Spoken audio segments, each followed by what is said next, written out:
this is an excellent display here from Rashi. Very good job. So an chain unending. Oh, unending gonna pop communication. Wait, what? You ever seen a plane that big, Bradley?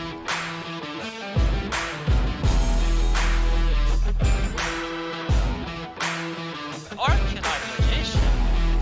Okay, I haven't seen this one in a while. Ooh la la, baguette.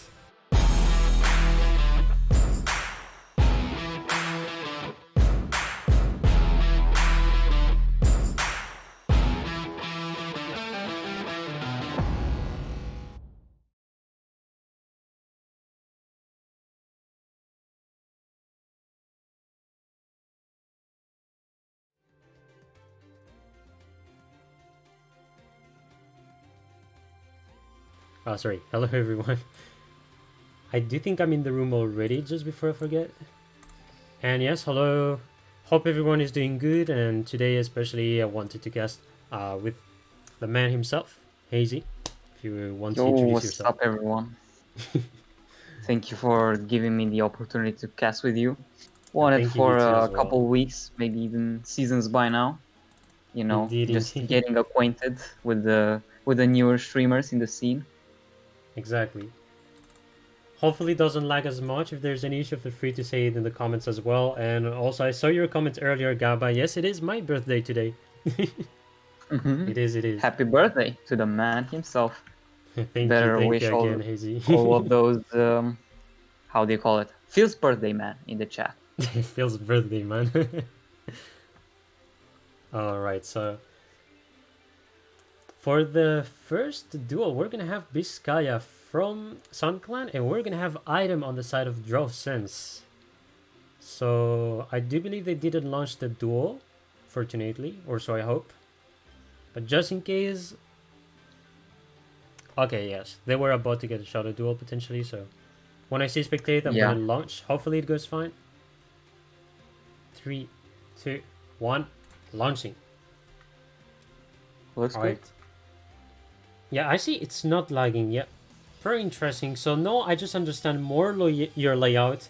Oh my god. And thank you very much, Love Train, for the birthday wish. Very nice. And thank you as well, You don't see Charles. that option too often. Yeah. Just wanted to say that I realized your layout at the beginning, it's what makes me lag. But then for the game, actually, it's smooth for some reason. So at least that's what matters. Anyways, we're gonna have Christian SSA on the top side, on the side of item, and Biscaya, who is potentially playing an invoked version. I will guess it's Magician Girl down below using Endless Trap Hell, which we have seen quite often, especially with the latest tournaments and also other leagues. It's a deck that has been played a lot. And item is going to get the first turn, which is a big advantage for him as he's able to mill, send cards from the deck to the graveyard to just prepare his field. And if he has the setup, he could also go to destroy Umi, which I don't think he's going to go for. He's going to instead go to destroy the Scrap Recycler just to get more space on the field, which is going to allow him to get a Synchro. Yeah, certainly a pretty good opener, considering that he also went first. Scrap Recycler, a card you want to see. Thiceburn as well in hand, so you didn't have to destroy Sulfaknir for Thiceburn. Just instead go for Smyger. And now with one set card and Press Yordle in hand as well, it's a pretty good setup considering that you don't know what exactly you're facing. Actually, the biggest question, and here is what you can ask yourself sometimes, is depending on the archetype you fight, you can think if you want to set cards or not, but most of the time when you play Christian, you will want to set cards. But the main thing is, when I use the effect of Crystron, do I want to destroy Umi or not? And that will depend a lot on the situation you get. So in the case he did not have Sulfafnir, he will look to destroy, if he did not have Scrap Recycler or Gen X Undyne, he will destroy Umi, which is going to let him have 2 monsters on the field. But since he got it, he's going to not destroy it, and instead he's going to destroy another of his Crystons, or the Scrap Recycler itself in this situation. So yeah, Biscaya and still with a and common with you. field. Oh, speak. Well, seems like he will have to go into a Matrix due to C3 not having the right defense amount. Nonetheless, we're seeing a Cosmic Cyclone. This is the blind Cosmic Cyclone targeting the finish chain, so there's one less effect negation to worry about. Exactly, that is actually a very nice Cosmic Cyclone. This one is going to help him because some of the cards, sometimes you can guess which one is terrible and which not. The fact that he targeted Fiendish Chain is pretty good for him. The other cards must be some, let's say, Floodgate, potentially Bad Aim as well, which is not going to worry much at the moment. As we're seeing a Psychic Wielder that goes through without any interruption, opting to go for a Coral Dragon in order to potentially fish out some of the back row pops. And he also can decide if he wants to use the effect of Wilder to destroy the Berry Magician, which he's going to do so. So now he's forcing the effect of Berry Magician to trigger. So the Berry is still going to go to the graveyard, but he can special summon anything else, and I think he's going to go for Apple Magician. He does. So Vizcaya looking to get some fire element, at least on the graveyard or on the field, to potentially get some Purgatrio next turn. Right, and we also must not forget that he also has Chocolate in hand, so if Apple gets to be attacked, Chocolate will just be summoned onto the field. 1600, she halves the attack, so... Exactly, and he goes for... Ooh, that is going to be an amazing riddance. Needle Sealing. Now he's going to be way more safe, because if Needle Sealing was on the field, that could have gone very bad. Very, very bad for item. Right. The problem is currently item Vizcaya still in a has good second position. one. Yep. But I think there's timing, potentially. So I do expect that Vizcaya does not have a Needle Sealing on the field again. It could be possible that they play 2 Needle Sealing, but in general you will see only one. Because it's like very situational as a card. Very good, but very situational at the same time. We'll be seeing the effect of Apple, most likely going to special summon the Chocolate that he searched earlier. There you go. Which will in turn force Amatrix to 1150 attack. Could opt to still swing if he really wants a Crystron on the field, which he does. That is going to be a bit tough for item because his Amatrix gets destroyed, so he can special summon one Crystron from the graveyard. But I think ideally, if you want to destroy the Apple Magician, he will have been very fine.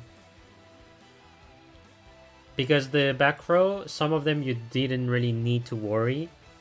Unless it is, let's say, a Karma Cut or potentially a Kinedia. Viewing the timing. Right. So he special summons Solve, making me think that the back row could potentially be SSA, but we have seen that he searched Impact and he subsequently said it. Item is in another level when it comes to thinking sometimes. Most of the times I've seen Item play from DS, he does plays that very few people does. So he intentionally goes with Self-Veneer again just to like bring more Crystals on the field or in the graveyard. Just to the sake of getting more cards to the end next time, or just on the field or graveyard. But he could have gone for Letha, but I think he wanted to go more secure, which is why he went for a back row earlier on, intentionally. Now the problem is going to be that he has a Self-Veneer with 900 attack, which is permanent by the way because of Chocolate.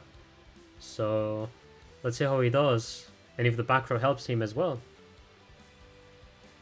Yeah. And there's right Shawaz who off wishes top. you happy birthday as well, HeyZZy. So happy birthday to you. Yeah. I suppose it's an early happy birthday because my birthday is in around 2 months from now. Okay. So yeah, Vizcaya did rip Alistair right off the top, if I'm not mistaken. So we'll be seeing the Purgatrio, and it's most fair, I believe, to assume that the face down is an Impact, because we have seen in item, search it, and then immediately set a card. He did. Smiger searched it, I think. Right. Just in case, I'm gonna try to verify that he has done so.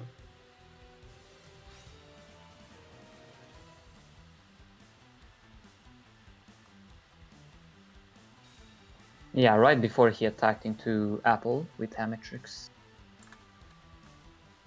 He's going for a double fusion.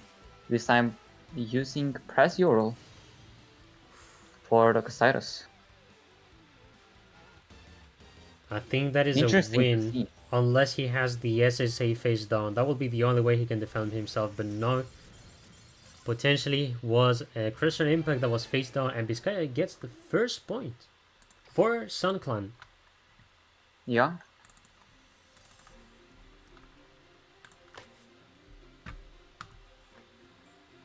Not bad. I think that was a dangerous strat because the fact that he did not destroy Apple, you let the opponent have more monsters to be special summon. He lost a bit of life points for nothing, sadly. So I wanted to do that. Right, and also the Alistair top deck was a bit unfortunate. I think Item was planning a bit ahead when he summoned Solve, because he probably assumed that because there was no fusion to go into at that time, he was going to look to end the game more sooner than later. Exactly. But the I others think are the just, strategy, ripped his arms. like, it does sometimes work, but I think it is not as good, not a good strat to do, especially against the Invoked Magician girls, because you know sort of the banker that your opponent plays, so you can sort of yourself say that you want to destroy the Apple Magician, even, let's say, try to do the lethal, because he had pretty much good synchros on the field already. So he went for something completely different here. Right, so no early repeat, but we'll be seeing Thea Gardner. Ooh. You don't see that often. And also there Sounds was like a he slight plays delay. restart, I think. He plays restart potentially, so I guess it is a Karakuri, depending on how many costs. 21. And it And is no Karakuri, restart. in fact. So yet again, item with the first turn, and another deck that is very good when it comes to first turn. Karakuri. And bless you. That was oh I mean, no, I that was guess. just a slight laugh, because that's a really good hand. No restart, starting with the Inashichi and 2 Cash or Cash Cache. Not quite sure how you Yeah. pronounce that, but certainly a really good hand going first, because it allows you to have so many opportunities for a follow-up. Like, he already has 2 more merchants in the hand.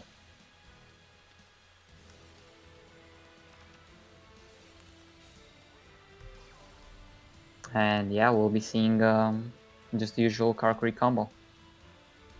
So opting to add Gamma Oil, so that's for the full combo. Yeah, exactly. They're sort of forced to, because they want to get a Bure and Bureido on the field, which are the 2 boss monsters from the Karakuri archetype that we so far have, because on the TCG there are more synchros from the Karakuri archetype. There was also one card that I thought they would add, but they didn't in the Duel Links yet, but maybe we'll see it some days. But I think it was, if they brought it actually on Duel Links, I think that will have been a big impact. And I'm talking about, I think it was level 9 or 10 for the Synchro of Karakuri. I don't remember its name, sadly, but maybe some of you know about this one. But I remember it is a good Karakuri Synchro as well. I think it's from the latest batch of the new cards, like with Gamma Oil, for example, that's a new card. Kunamzan is a new card. Cash In is also a new card, and what was remaining was the Synchro. Yeah, exactly. So I'm pretty sure that is the one. Launched very recently, within 6 months ago.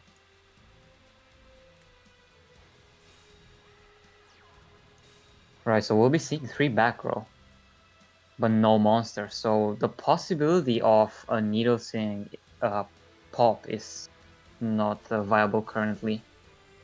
Indeed. I also question myself if he wants to do a Star Eater maybe to avoid a potential back row. But then all he does is like trigger one of the traps of his opponent, so he could go attack already. But that's a tough situation for Karakuri since the opponent has no monsters yet. Right. So he will set another back row.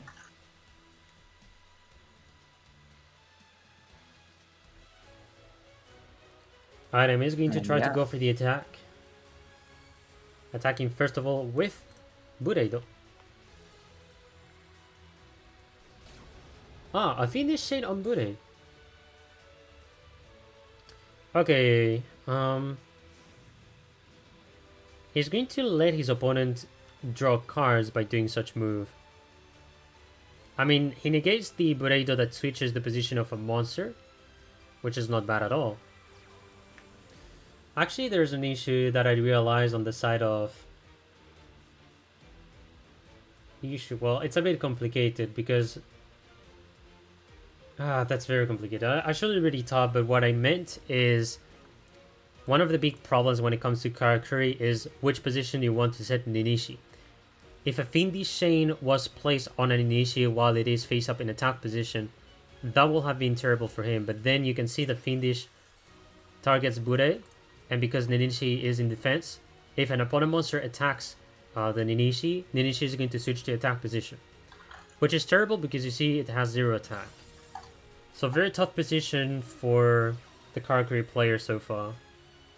Yeah, and also as someone Oof, mentioned, even right, worse. there was no search. Yeah, and the For the worst part is invocation. that Cash Shed was actually destroyed. Ah, yeah.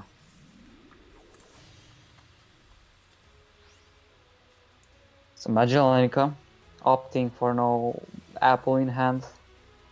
Yeah, I don't think he was... Probably that the other is invocation in the hand. Exactly, maybe he had no Magician Girls in hand, so if he's forced to get a Magellanica, Oof. and Karmacut is going to be chaining, banishing the Magellanica.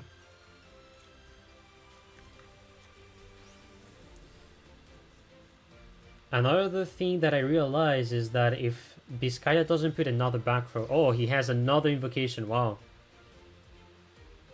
Right, but what can you really make now? Oof. Another Oh. Magellanica.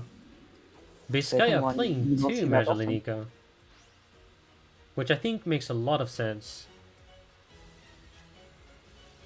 As a starter, yeah, I do think so.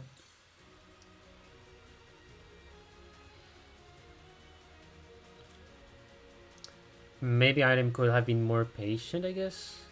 But still, Item is resisting so far. Now the question is what he is going to be able to pull. Yes, that's Or the else most he's going to have to go very important part. defensive. He cannot even switch the Bury to attack after he switched it to defense due to the Well, chain. you can change the position of Bude even if it is triggered by Fiendish Chain. The main thing is that you cannot use the effect. So he could put Right. Bude in defense position if he wants to. Going for 3 backward doesn't want to get a lot of draw power. He wants to get more control from Vizcaya's board to make sure that the Karakuri stays alive. And also remaining in attack position is 2 monsters. Not afraid in case his opponent had another Aleister. Yeah, so now he wants to get rid, but Karma Cut Another is Karma one Cut of is the going good to make outs. the job. A second Karma Cut on a second Magellanica. So at least that says a lot about what kind of back row that item can run. Exact.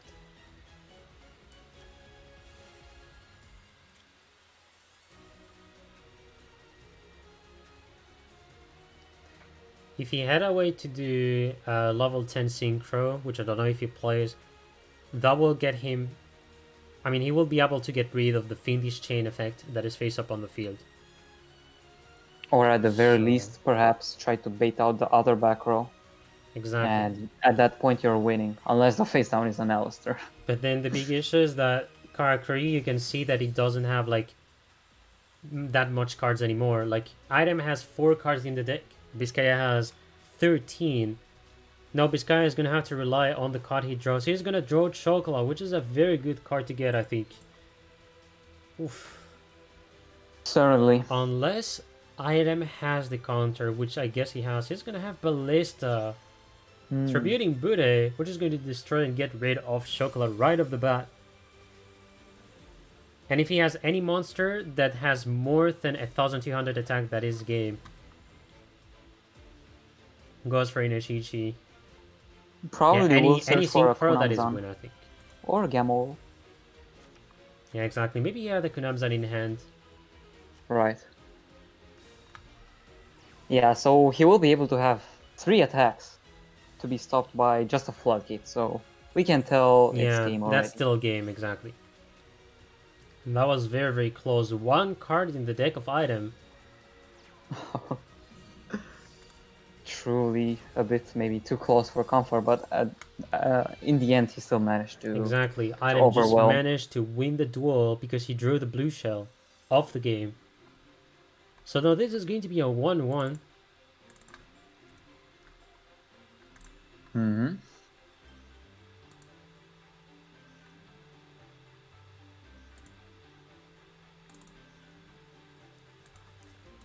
Alright, so just modified the scores. The players can begin to play whenever they want. I think they forgot about this.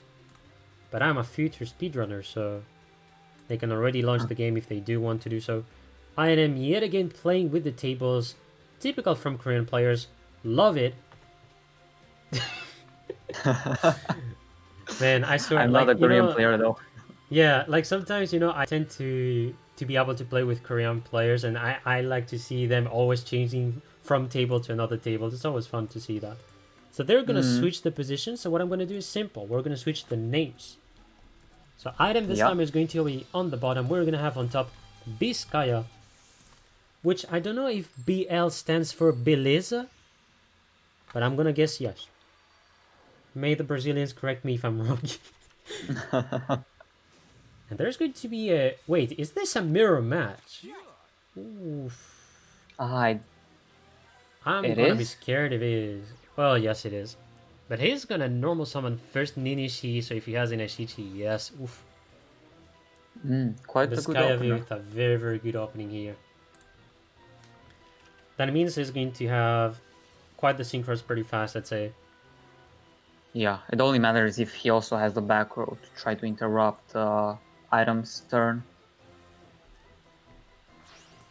Looking at that cash-in, looking at a karma cut, even. Exactly.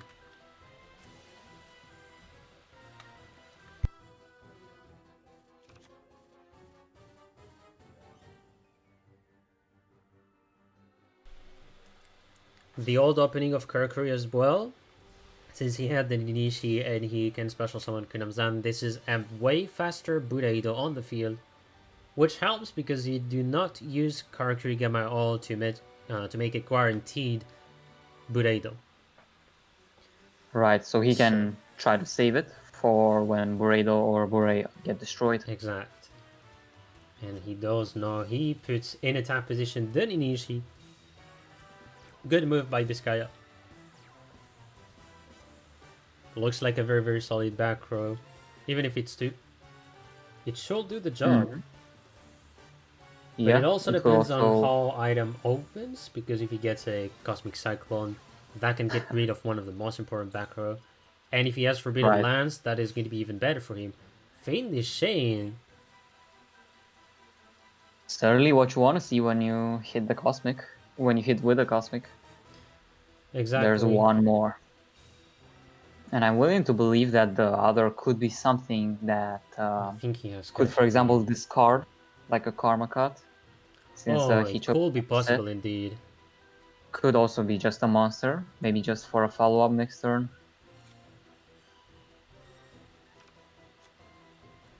Well, we do know it's at least not cash-in. Has to be something else. I think this guy is no. He's letting his opponent do the summons, so my expectation will be that he wants to target the synchro.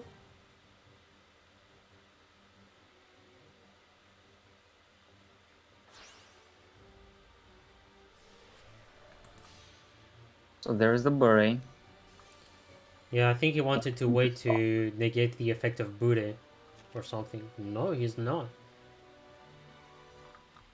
I wonder what card he's playing then.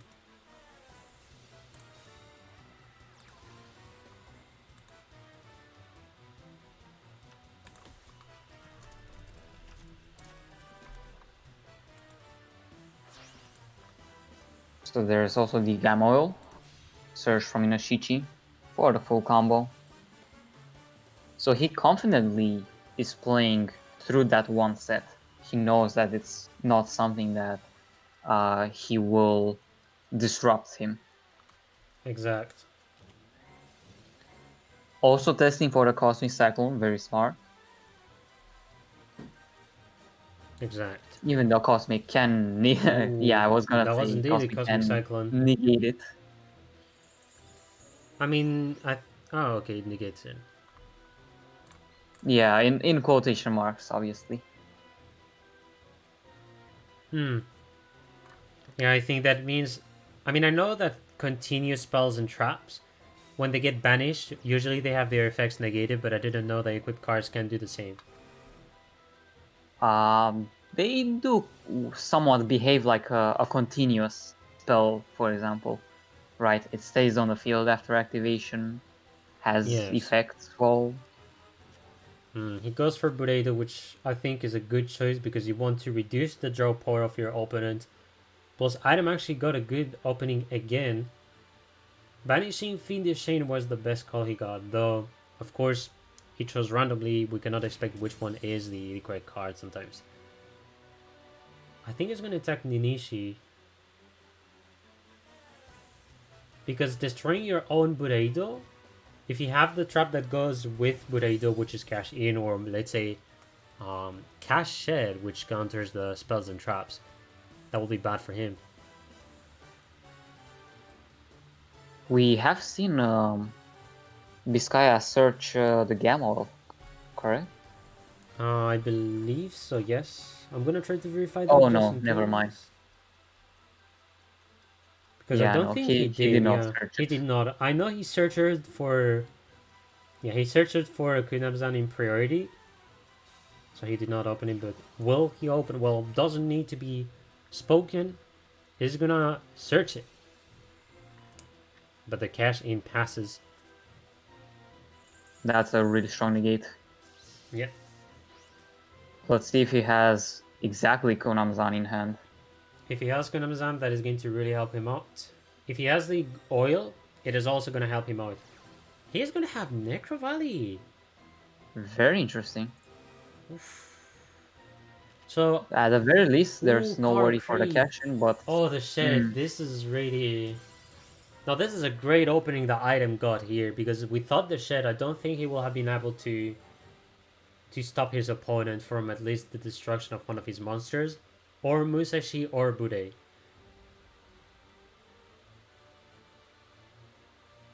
Still, I do believe that Vizcaya will be able to just run over both monsters. Exactly, that's the big issue. Musashi is going to switch in attack position, Bude is going to stay in defense.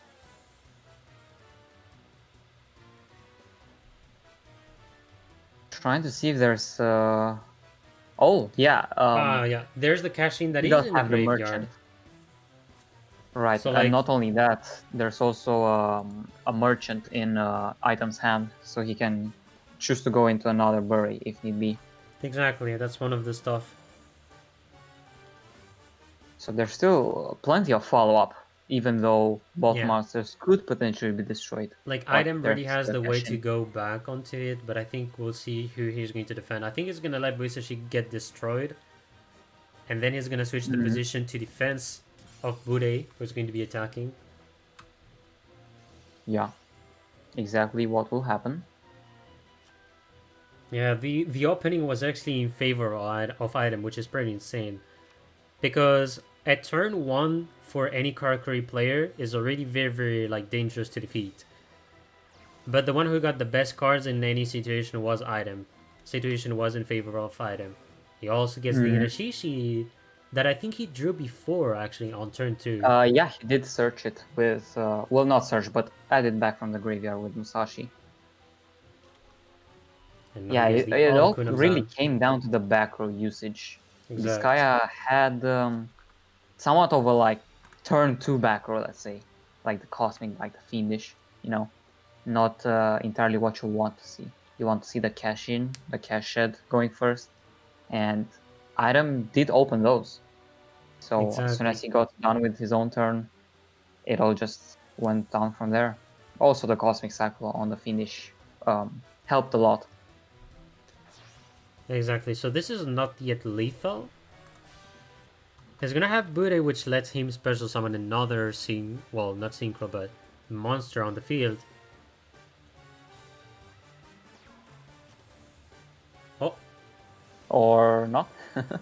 interesting. He probably has how's it called? He probably has only one merchant left in the deck.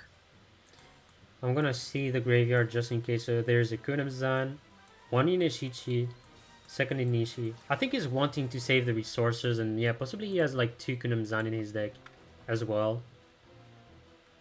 That could be one of the solutions. Ooh, Karo Kurigama Oil. That is going to pretty much save time for Vizcaya. It is not going to be enough. Forbidden Lance. Yay to see it. That is going to be game for Item.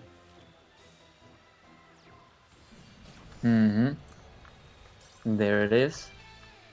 Recovering from a 1-0 deficit and still with a good lead so far.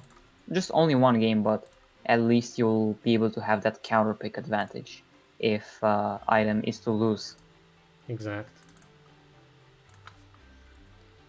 So we're gonna have Vizcaya out. He will be replaced by someone else. And Item That's what is you want to still do on as the a field. starter.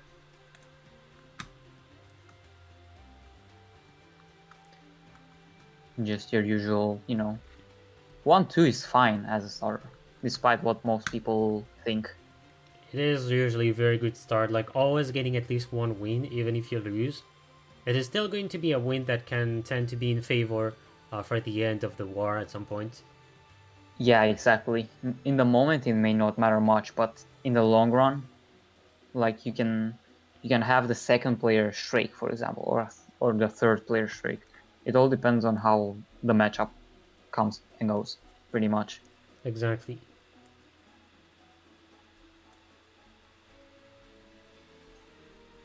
Nonetheless, maybe not yet. I was thinking of a little ad, but it's still a bit too early in the stream. I'll let you do the ads then. Just in case, I'm gonna prepare the next match. As I'm going to try to be attentive and see if the next player is in the room. So far he's not. So this is like a 1 minute, 2 minute break. Shall I say? So we're gonna have most likely still discussing. Yeah. It's very important right now. As soon as your first player, the starter, is down, discuss all the options available, since it's the most options you can have available at one time. 8 decks, 4 players, and we do have a new member in the room. It is going to be Raw. Ooh, that is going to be spicy. And also, I want to say I was quite surprised to see Raw in Sun Clan. That is a very interesting change, because we know he was in Diffusion in the past. I guess maybe he wants to be in a different team for the sake of it. Or so I expect. I do believe Raw was part of Sun Clan before Diffusion. Oh, true. So once he did win the ring with Diffusion through a miraculous and very well-made run, he returned to his original team, leaving his brother on Diffusion, and their other bro, Paul, I believe he's called. Somewhere else. It's no. Paul was me.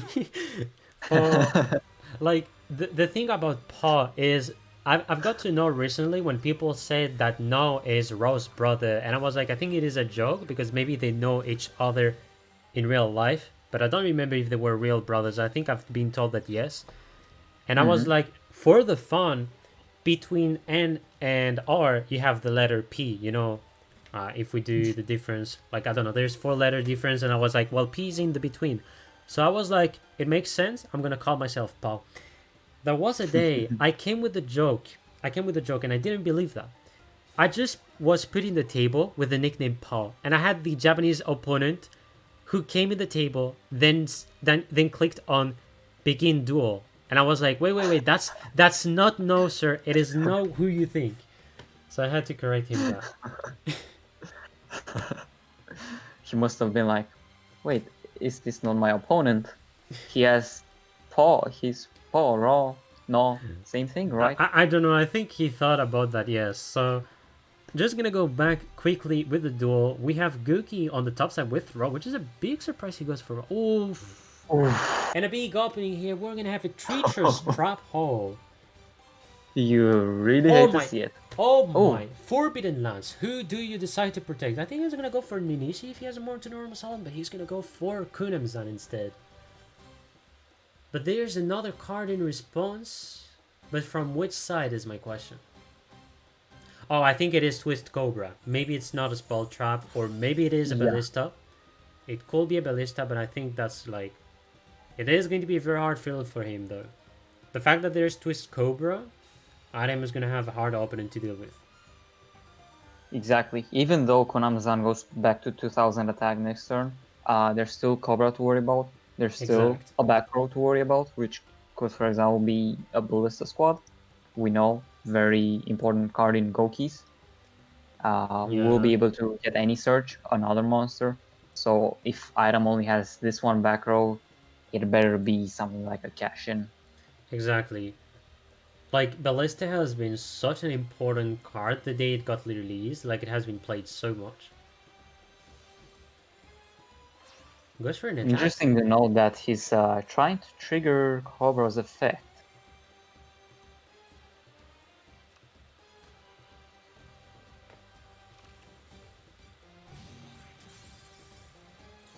I think he had nothing if he does such move. Yeah. Well, it's also the fact that I think Konami-san must attack if able. There's that as well. I think if I get to read Kunamzan, I think, yeah, this card must attack if able, so he was having no choice at all.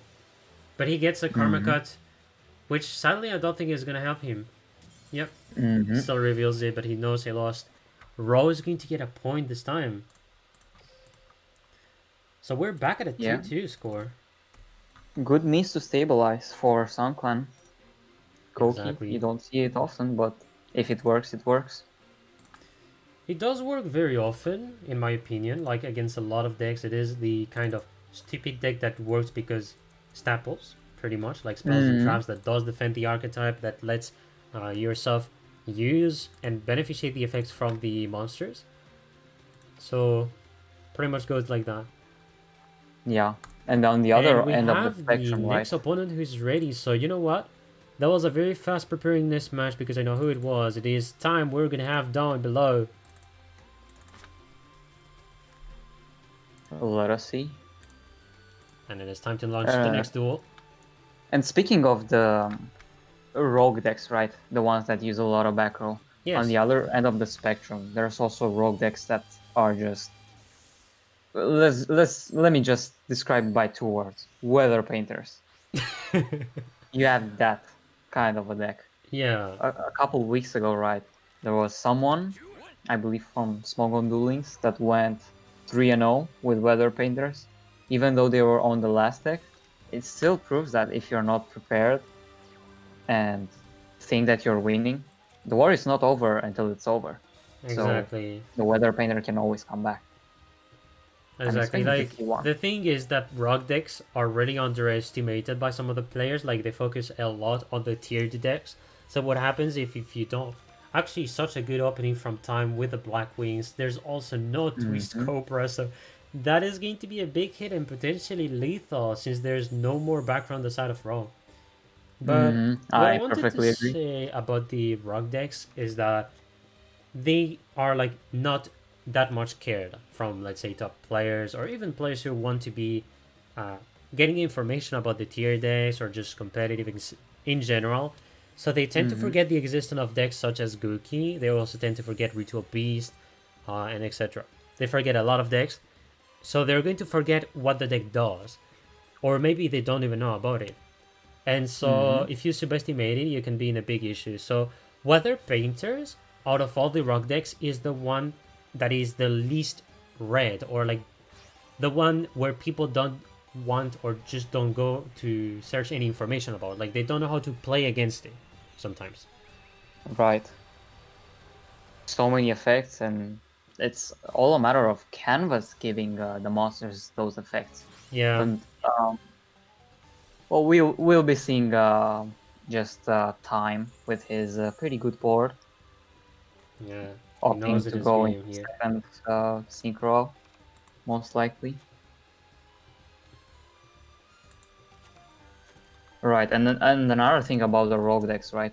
Sun Clan is known to run some of the rogue decks, most notably Evil Eyes, brought Yeah. usually by Raw or Nog, I believe.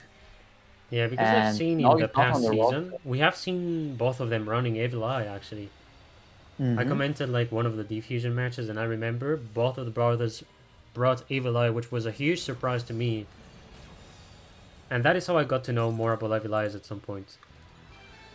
Right, exactly. And I'm honestly expecting maybe Raw does have something in the back. Or what if this was his only spice, you know? Hmm. Just the Gokis. Actually, possibly. Unless he was just baiting with the Guki and potentially he brings another pretty strong deck. I mean, Guki does the job when you have the things, but the fact that he got just one back row, and especially against Black Wings, well, you can expect the results being his loss. Especially when your opponent opens with a card such as Night Beam, which is Right. underestimated.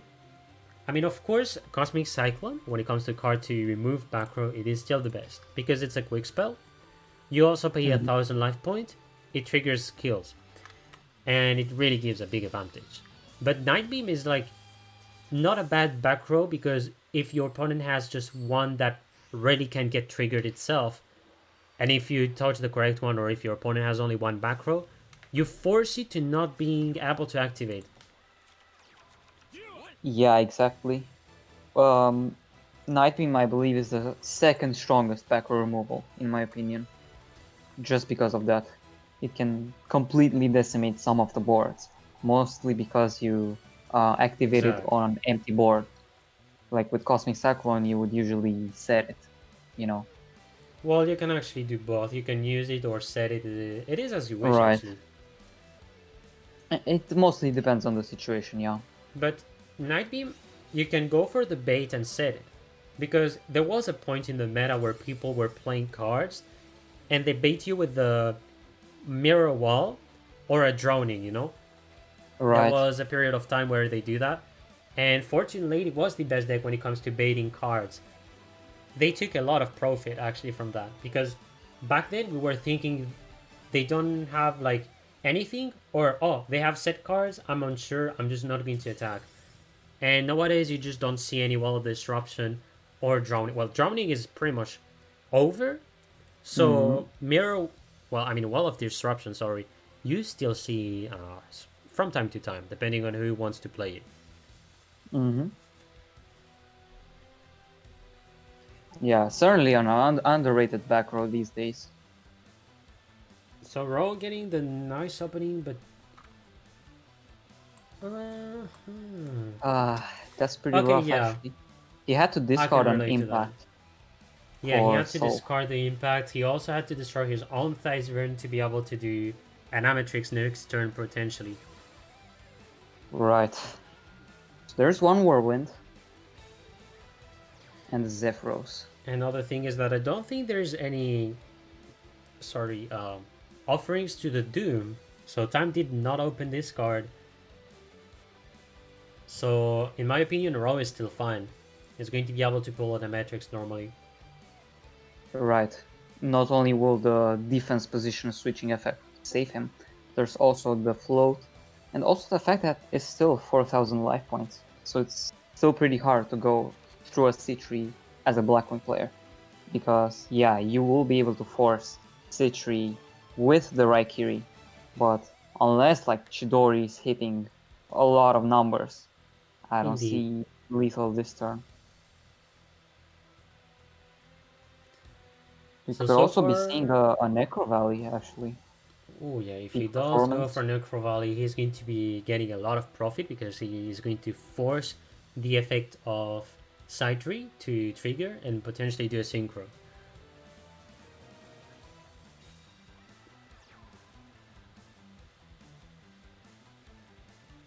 I'm actually unsure he opened it, but the other thing he can is make an Ancient Fairy Dragon, which forces you to like destroy your own field spell, and so you can actually search for a Necro Valley. So he goes for a synchro right off the bat. He's gonna go for a right Kiri instead.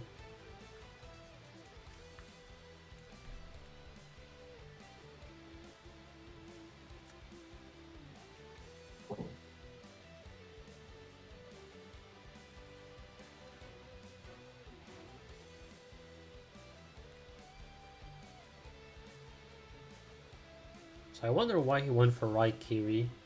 If he has more Black Witch, well, he has the Zephyros, of course.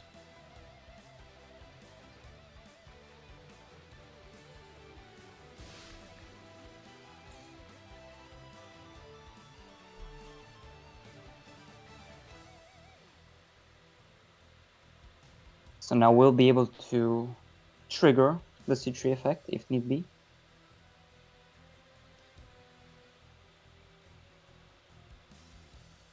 Yeah, the two best situations here was or he has the offerings to the Doom, or he goes with the Necro Valley. So I think he's forced to go for right Kiri because of the situation he has. But then there's Christian Impact, of course, which is going to protect Side-Tree. Oh yeah, forgot that Solf did discard Impact. Exact. Usually don't see that. Yeah, it's not a situation that occurs a lot, but when it occurs, it can be very bad for him. Okay, well, he stays with 3 cards in hand. That must have been a terrible hand. I don't know why. We'll see how it goes. So we're gonna have Amatrix that gets special summon, switches all monsters to defense position. And that is an end of the turn. Oof.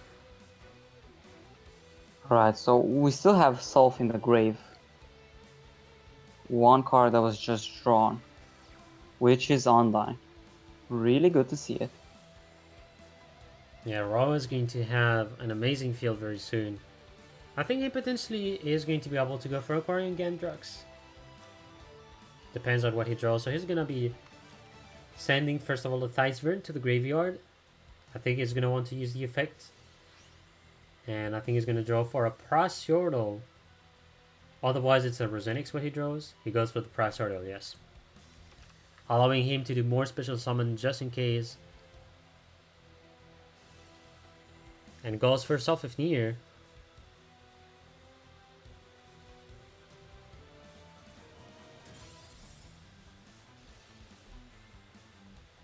I guess he's gonna go for a Coral Dragon. But I guess he's not.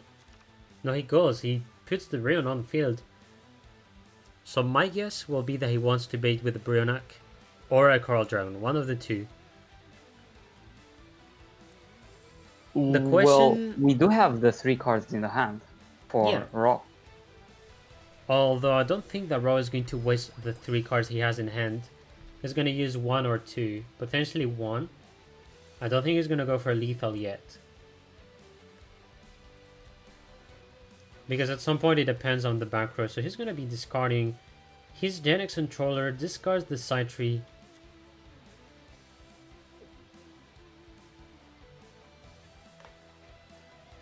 And there you go. Nothing to interrupt.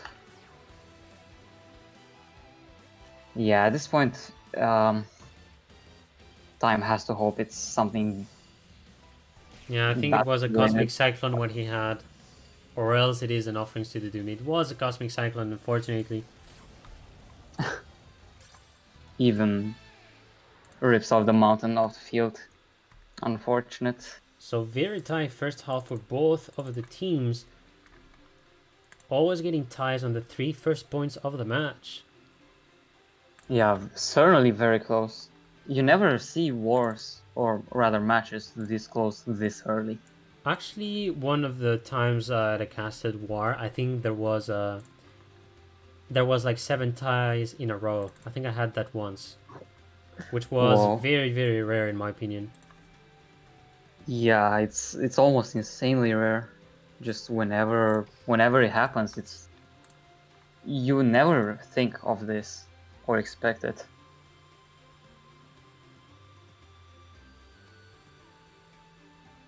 Let's see, times second deck.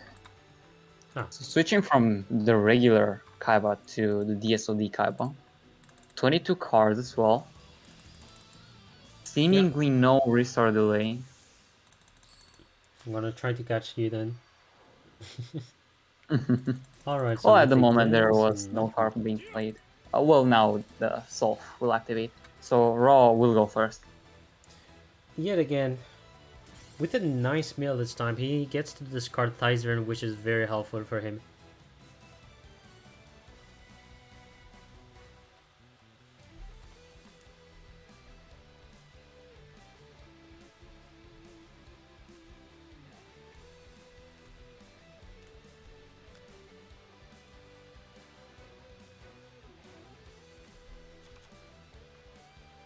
Yeah, so he's gonna be looking to destroy Umi. No!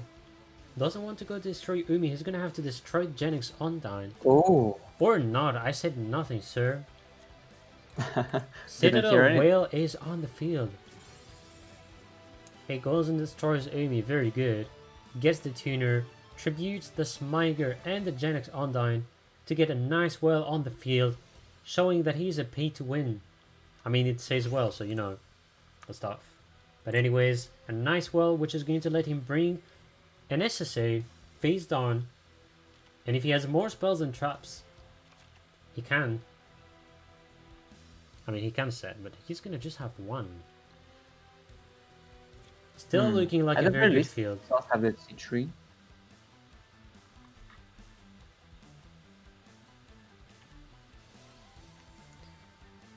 See stealth attack used during the standby phase. Get that Umi back as soon as you can.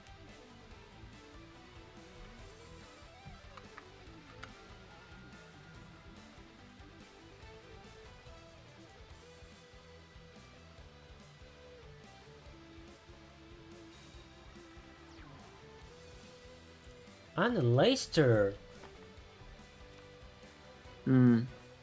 Does want- Kaiba DSOD get any draw sense related skill? I wonder if he's playing beatdown as a skill. And yet again, the nice invocation play, putting it face down and then putting it face up. Right. And of course, he's gonna get a nice Casitas on the field. And another benefit is that he can go and destroy the Citadel well if he wants to do so. But I think he's gonna go first, bait the side tree, and side tree using his effect, and then he destroys one of the monsters. Yeah, Because exactly. The thing is that Monocositis doesn't get destroyed by card effects.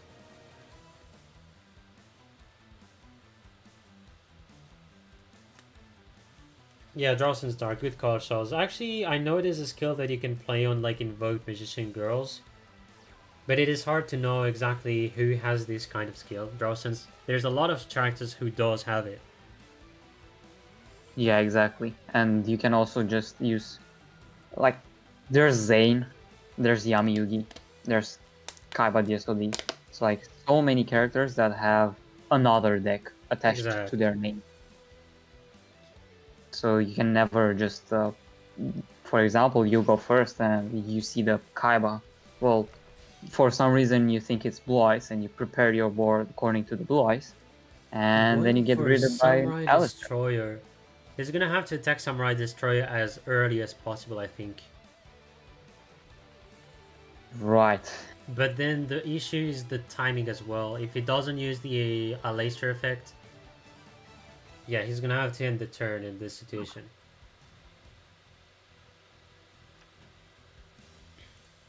Looking pretty good for Raw, despite the back rows. Yeah, he's gonna be very Like, fine unless there's some his very board is spicy still set back up. row. Mm-hmm.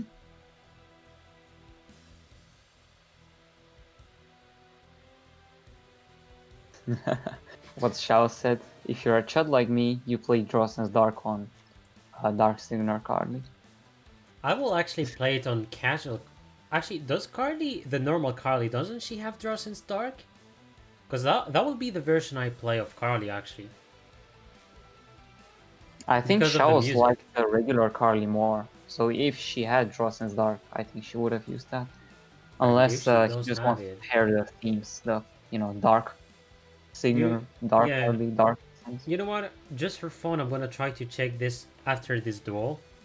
Just for some fun facts, and then I guess I get to know about the skill. Right, and then you can choose whether to farm or not. Yeah, exactly.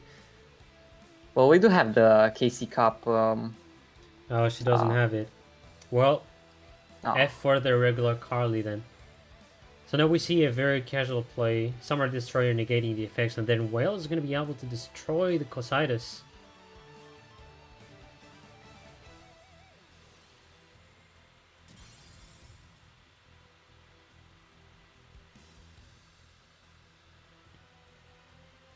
There's the end phase, which makes me think he has a... No, I don't think he does. Not for now. I was thinking that he has like Fusion Reveal, or how is it called? Fusion Reserve, which Yeah, lets him Reserve. get an Aleister. Well, we do know he has one in hand. Another wouldn't hurt at all. That's for sure. Now, what do you really do, honestly? There's SSA to protect the whale in case its attack is higher. Exactly. There's a Sam Destroyer. You cannot really get rid of it through normal means. And like whenever whale is to be targeted, not only can a negate happen, but SSA can also banish it for a quick protection. So honestly, it's looking very rough for a time there. Passing as well in chocolate. Time is going to have to stall a lot. This is going to be quite a stalling match to just find the good opportunity to get rid of the opponent's side. But yet again, an SSA field is very terrifying, especially with the Summer Destroyer. That's it well that is on Rao's field. But Time has 3 back row as well, so we never know.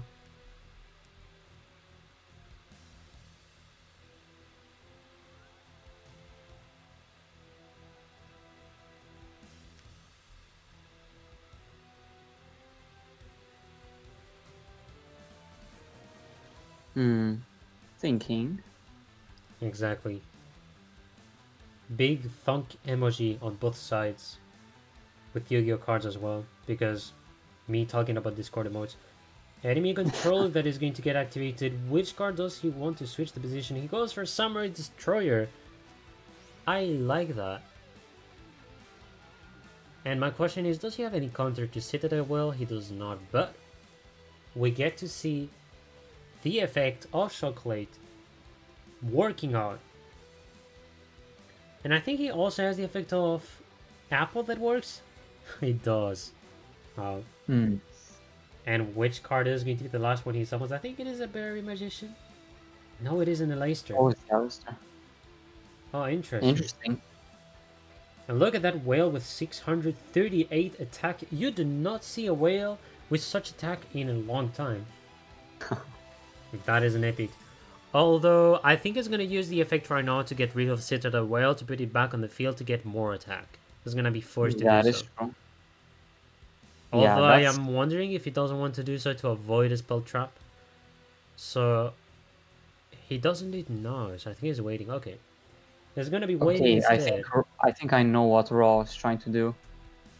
If he activated C Stealth Attack right there, a Ballista Squad could have been chained to C Stealth Attack. There's the stuff here as well. Get rid of it.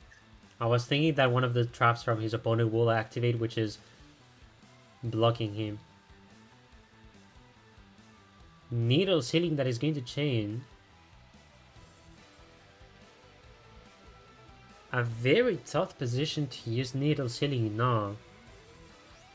Mm-hmm. Because Samurai Destroyer is going to be special summon still.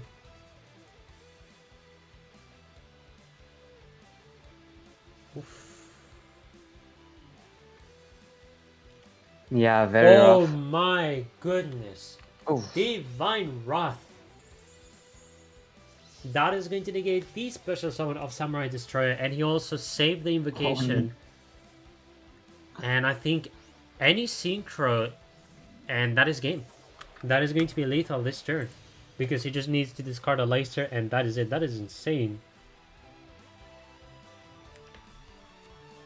Very nice play on the side of time.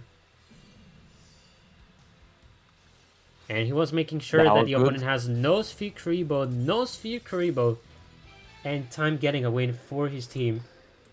With Bait Kaiba, shall I say. Alright, that is going to be the 4th point for DS. Sun Clan has still 3 there in a good position as well. And at any time they're able to get back on the field with another player and with another deck, so you never know. Mm-hmm. Yeah, let's see what Sun Clan will get to bring next.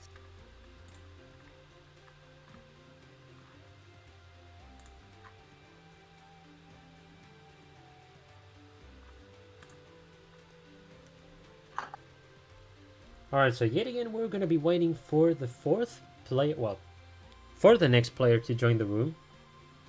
I was about to say 4th, but, you know, streamers, referee that needs to be on the room to see the matches, verify.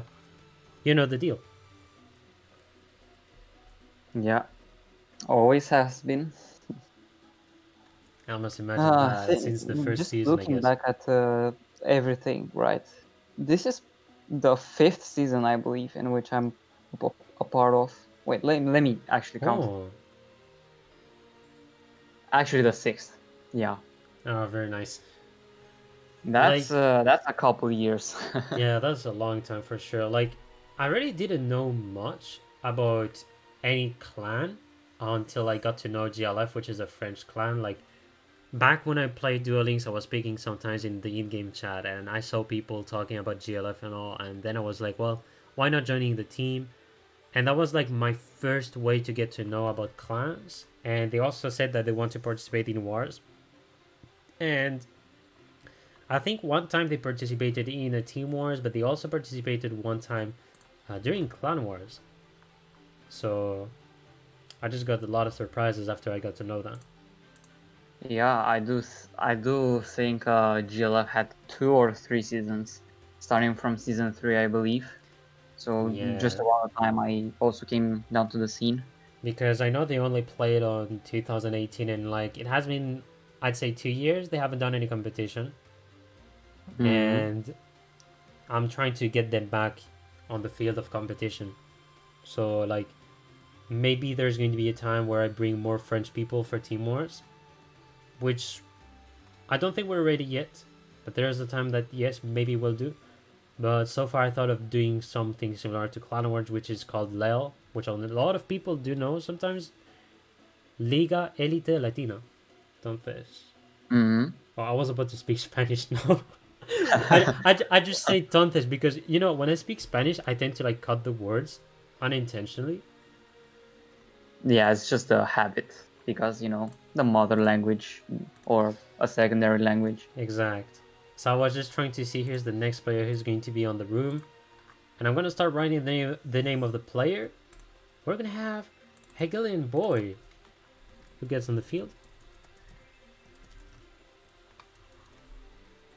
Let us see what Heg has in store for us this week. As we all know, Heg, an OG, been playing since season 1, I believe only for Sun Clan. Very Came interesting, alongside yeah. Yester. So they've also been His playing main for clan quite a lot of definitively. weeks Hmm. in this season as well. We'll be seeing balance coming from Heg atop the screen.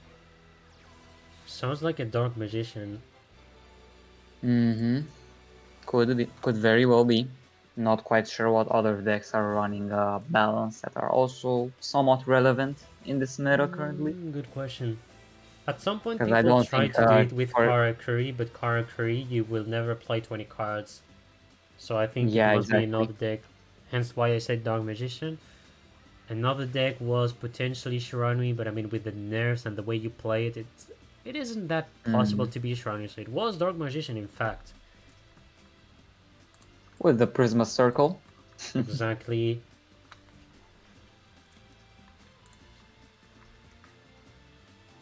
There is like a lot. There's like so many leagues actually that arc when it comes to Duel Links. Like, I think the issue is that internationally you're gonna have some few that have been very important because they existed for a while. You can take Team Wars and Clan Wars; they've existed for a long time. For example, they've been doing a lot of seasons, so they have the renown. And then you have, for example, Warfaze, which not everyone knows. There's Box to Box, which was very recent, which I do hope that it continues, but we'll see. I mean, Mythiar, who's the owner of that, maybe he's going to talk about this another time. There's also the LEL, Liga Elite Latina, which some of the Clan War players do know, especially the South American players, because that's like their best opportunity to get, I'd say, known or participate to an event. So there's a lot of leagues you can get to know, and there's one that I'm glad that no one is in, except Gakdo, by the way, who's from DS. Me and I are in the same team for KDL, which is Korean Duel Links League, which is a completely different format. A completely different format. It's not like a long war. It ends like before an hour. And the idea is very simple.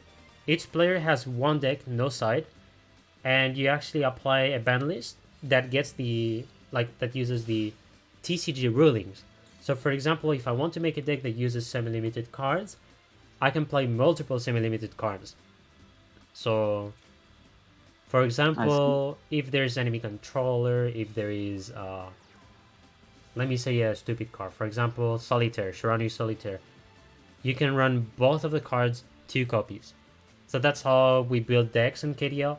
So it's such a different way of building decks and as well play, which I think is very interesting because it helps to like build decks and get to know how you can build them in a different way or just how original you can get.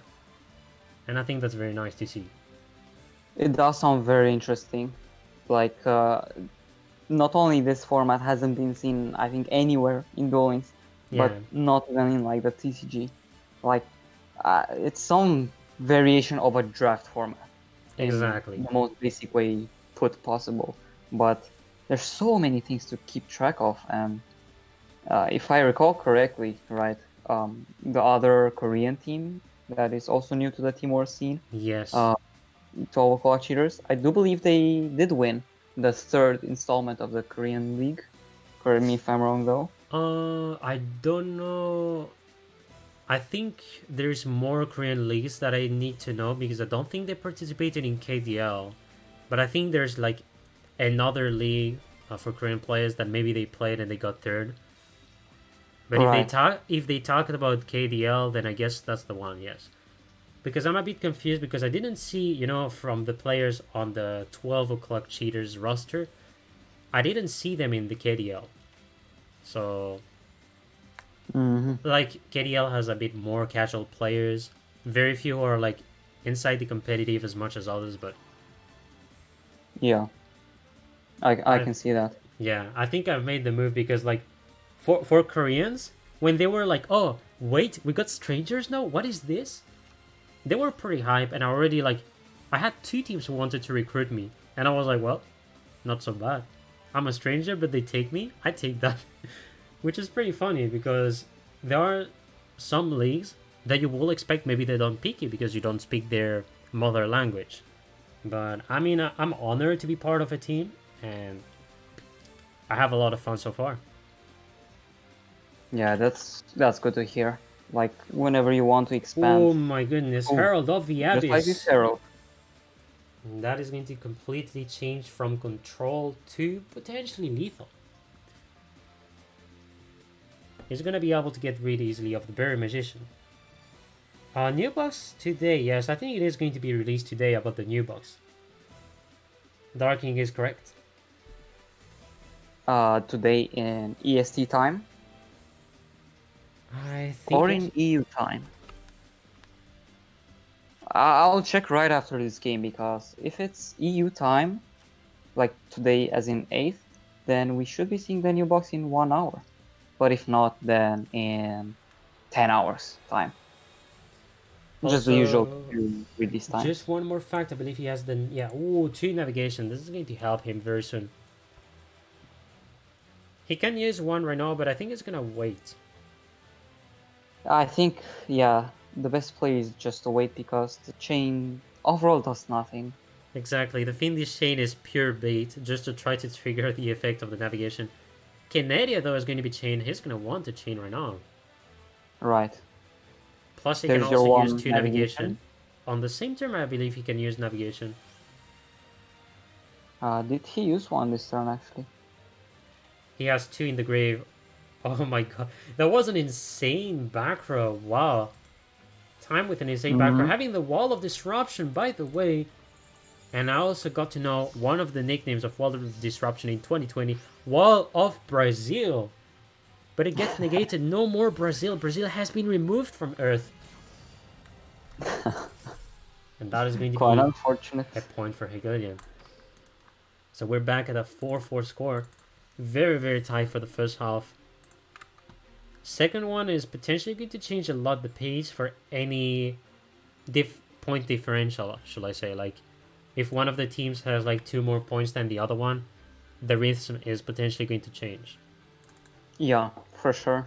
Like, there's the potential not only to streak, but also after a supposed streak is done, a counter deck, or not even a counter deck, but a deck that you usually would keep in the back as some form of a last resort. For example, something streaky like a Shiranui, like a Karakuri. That can also get a lot of wins. Indeed. Because in the first few moments of the war, in the first few 10 or so duels, you would rather go for the counter decks and have a second deck in the back that would, for example, be a little more streaky. So, but it also depends on the team's tactics and how the other team has studied the other. Exactly. So So we we're will gonna be have seeing punch on the table. Top 100 against the top 10 icon. But yet again, icons do mean few for some, do mean a lot for others, but in duels it means nothing. Yeah, Facts. in those, the only thing that matters is your opening hand. Exactly. So let us Ooh, see. Kara Curry yet again on the side of punch. Who's gonna have the first turn? No, we know who has the advantage. Oh, he goes for a Karakuri Cash Shed, which I don't think is gonna go negate the circle. I think it's gonna negate another card. Going for Cash Shed, huh? Yeah, So I think that's a not great opting choice. for neither Kunamzan nor Gamma Oil, which Yeah, exactly. I think says a lot about his hand currently. Yeah, plus also he You get opened with top the of Ninishi, Hegelian. so he can special summon a nice Bureido on the field.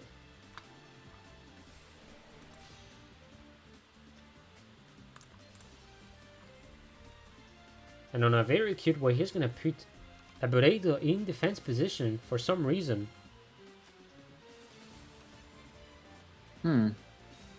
But actually, it's so weird to see a Bureido in defense position turn 1.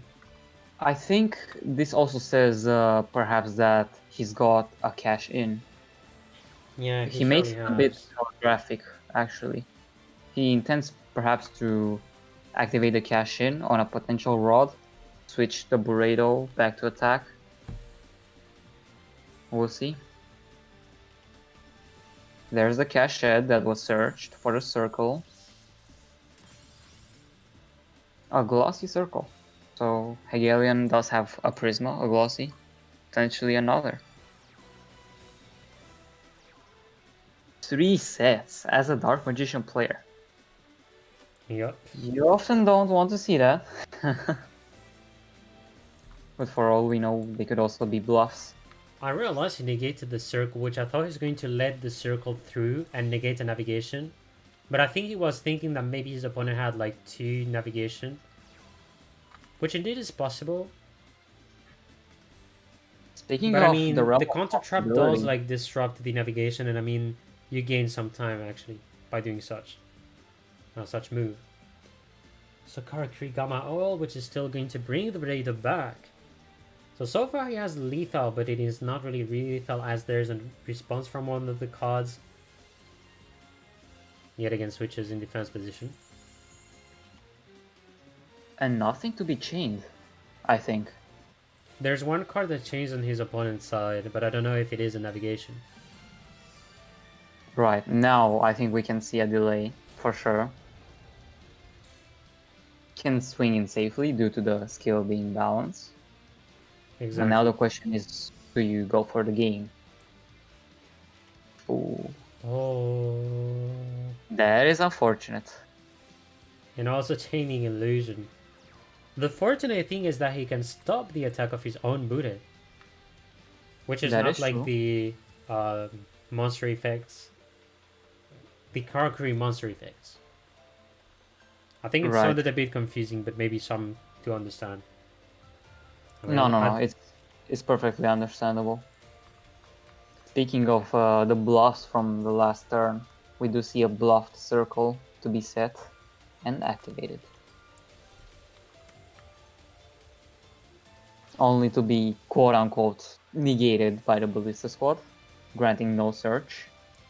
There's a response from one of the cards.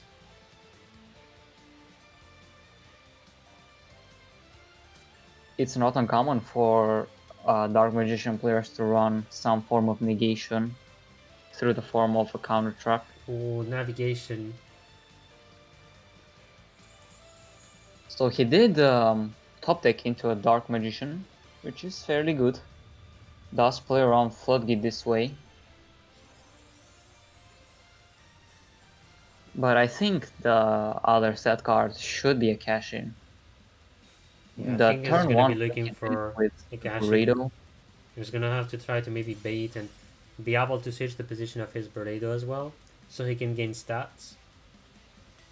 Right. Unless, And also he has to use it as soon as possible because, you know, there's also the navigation negate.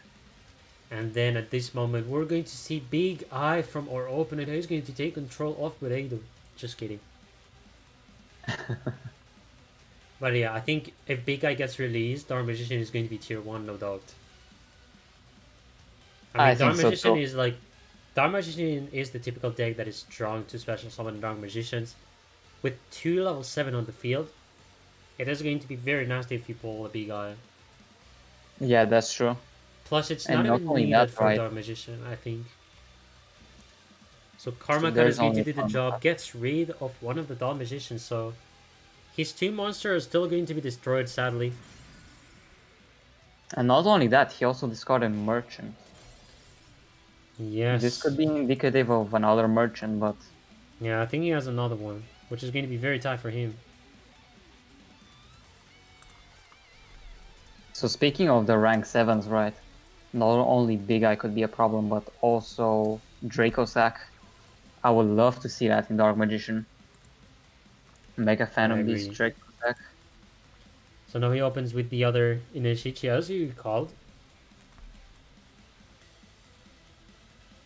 So he does intend to go into a Synchro, that's for sure. Wondering if the other card in hand could be helping. Gamma Oil. Do know that there's a Magician Navigation.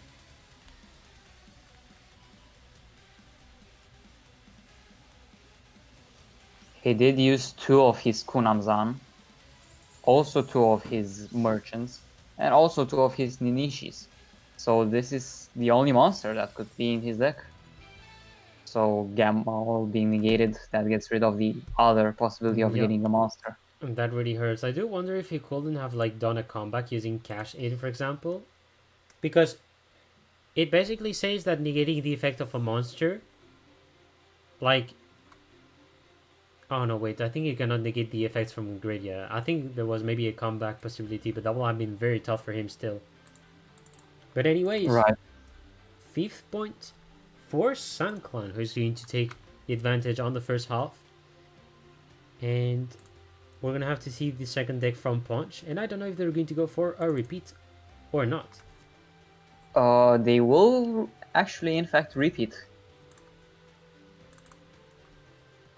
I do think it is a pretty good call, trying to get the nice first turn here.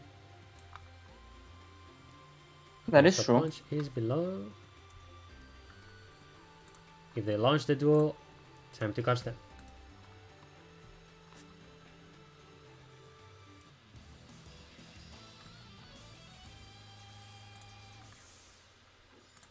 I just missed if he went first or second. Let us see. So he was first, so Punch yet again with an amazing opening. Oh, he went for restart though. Good or bad hand? This is all going to be fate. Well, we'll see that merchant.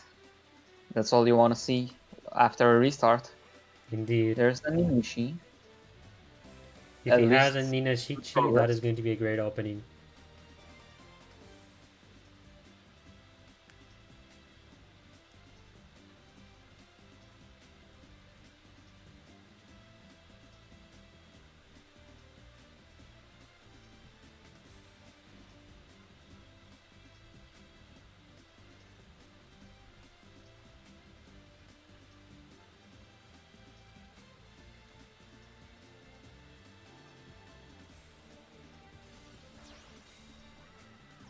Tribute summoning for Kunamzan.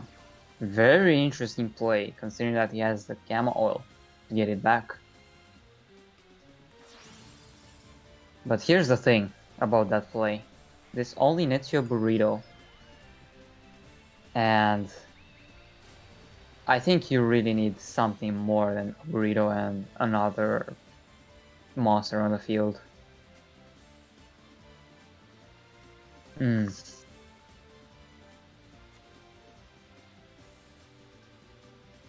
Yeah, and don't forget, guys, this also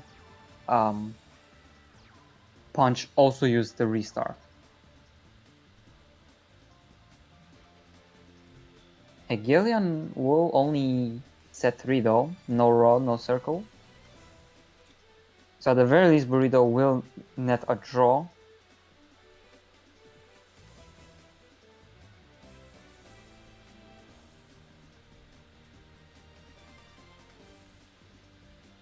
We have seen Wall of Disruption from Hegelian just the last duel.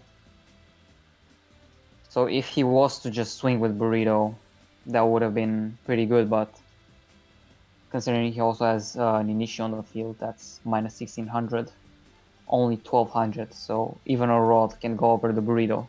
And currently Burrito is all he's got, realistically. Bring Unless back with the Star he's Eater. going to Star Eater. Oh, yet again he goes with 2 monsters on the field. Indeed. But then he's gonna have to worry of the Wall of Disruption because he knows his opponent plays 1. So he is gonna have to attack with only Star Eater, or else he summons the Buddha. Well, nothing. Cosmic is going to be on the table, banishing the equip spell, which negates the effect. But here's the thing, that will put Hegelian down to 3000, so he has to have another card. Preferably before Star Eater attacks, in order to... Yeah, in case he has a Karma Cut. Well, he has a Alright, Canadian, which is going to do the job. That's just what you want to see. Although this will only delay for 1 turn, and do remember, Star Eater, 2800 defense, that's a lot.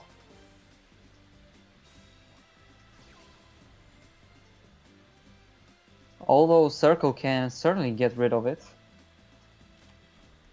Adding Dark Magician, so if the last set card is a Navigation, then this could be game over. And it will prove to be a Navigation. Oof. That is going to hurt a lot. So unless Punch's back row is exactly Cosmic Cyclone, I'm not sure how he can come back Cosmic from will this. be the only card that saves him, I think. Yeah. That's a certainty. Can choose to activate him now as well. If he does have it. And unfortunately not. A Wall of D from Punch one time? Seems like not. That could be a card Yeah. that can be played on Karakuri, actually. That is a possibility, I think. Could be. Could very well be. We have seen a lot of people tend towards the Karma cuts, you know. Indeed. And that is going to be a 6-4, so finally we have a 2-point differential. Hegelian getting on the lead with 3-0 and using Dark Magician as well. Yeah. Also initially selected as a counter pick, I'm assuming. Exact. I think So Karakuri it's still can doing do the work his against your top. Dark Magician, so... Right. So we're already seeing a new member on the table, UK. I believe the owner of Drossen's. Correct me if I'm wrong, Disturbia. UK, I do believe yes. From memory, it is the team leader. Right. So let's see what he has to say against the Hegelian's little shriek right there. Exactly. Restart delay, 20 cards, Yeah. so I saw Jack probably Atlas and another I'm card like, tree. there's going to be another Karakuri or something. Otherwise... No, it's not possible to be Shirani. That must be the same deck. Hegelian with a 3 back row yet again. It's interesting to know that he opened 3 back row, I believe for a second or a third duel by now. I think the very first duel, his circle got banished, so he still had to set 3. None of the duels he opened with a rod, I think.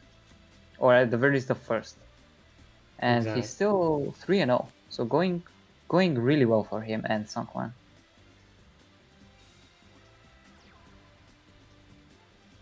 UK opening pretty well, having the Inashichi, having the Kunamzan, opting to search for another Inashichi, which could be indicative of a Gamma Oil. Exactly. There's a slight delay, so I'm not sure if UK is thinking, well, should I synchro into Bure or not, or if there is a Canaria involved from Hegelian. We have seen that card being ran and activated just last duel.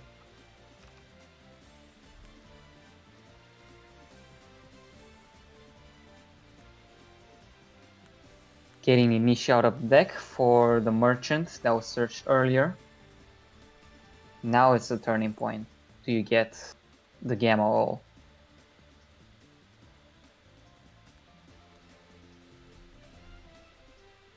I mean, most likely he should get a Gamma Oil.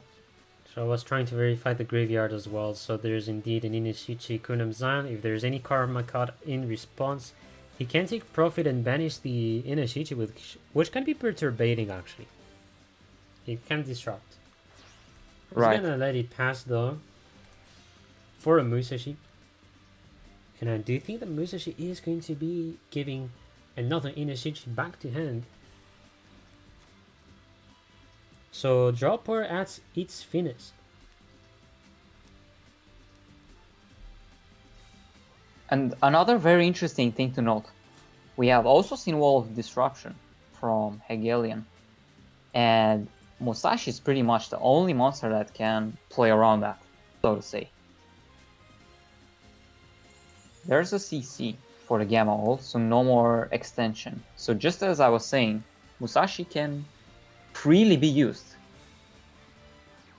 for poking for 2300. Bure also 2600. 1k attack after a potential Wall of Disruption, so still would be lethal. Unless a Canadian is involved. Navigation, I think. Yeah, there's maybe a Canadian, but I think it is navigation which in fact is going to stop the attack of Musashi. Right. So he did have Dark Magician in hand. we'll be able to at least have one negate for the next turn. Although with 3 set cards, 1 card in hand, could be expecting a lot of back row. Although the field of UK is very good in this position, Hegelian is going to be quite in a pinch here.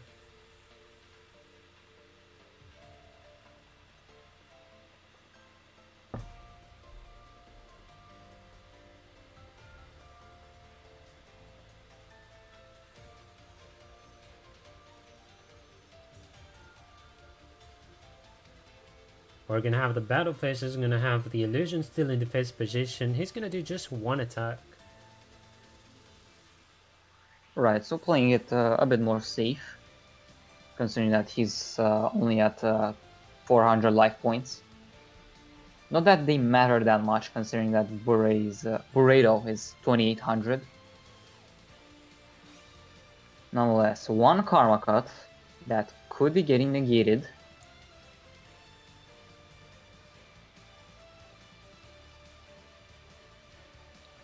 I do feel he has a Forbidden Lance, which is why he uses Karma Cut first, then he does Forbidden Lance. He's going for bottom instead. For He's the going to be stat card. touching the back row. Ooh. A second Navi. So there's still one more He negate. can activate... No, he's not going to go for that. Well, he actually has game. Bude is going to switch the position of illusion, and that is game. That is true. 500 damage. No Circuit There you timing. Definitive attack. UK getting a point back for his team. Finally reaching 5 points. And UK is Still going to have way too no... close. Just Exact. proving that both teams are really just giving their all. Indeed. Plus, it's pretty First important also Hegelian for... as well. It's pretty important for DS to give their all, especially against a team such as Sun Clan, which is usually a very, very strong team. Those who underestimate Sun Clan, they generally get clapped, actually. But Johnson's is not a team who has been built from nothing. Like, they really have very, very special players, I do say. Like, out of all the teams I've seen so far, Johnson's is one of the most impressive ones, sincerely. So, keep it a watch for to this sure. team, I'd say. Keep it a watch. Very important to consider that this is also their first season and they're trailing behind Sun Clan with only 5 RD because they have the same record. So this win will mean a lot to them. Not only because it makes a difference between a 5-2 and a 4-3, but also because starting next week we will have the separate groups. The group Exactly. stage for weeks 8 through 10. So getting up to a second place or even first place would give a lot of advantages to either of the teams.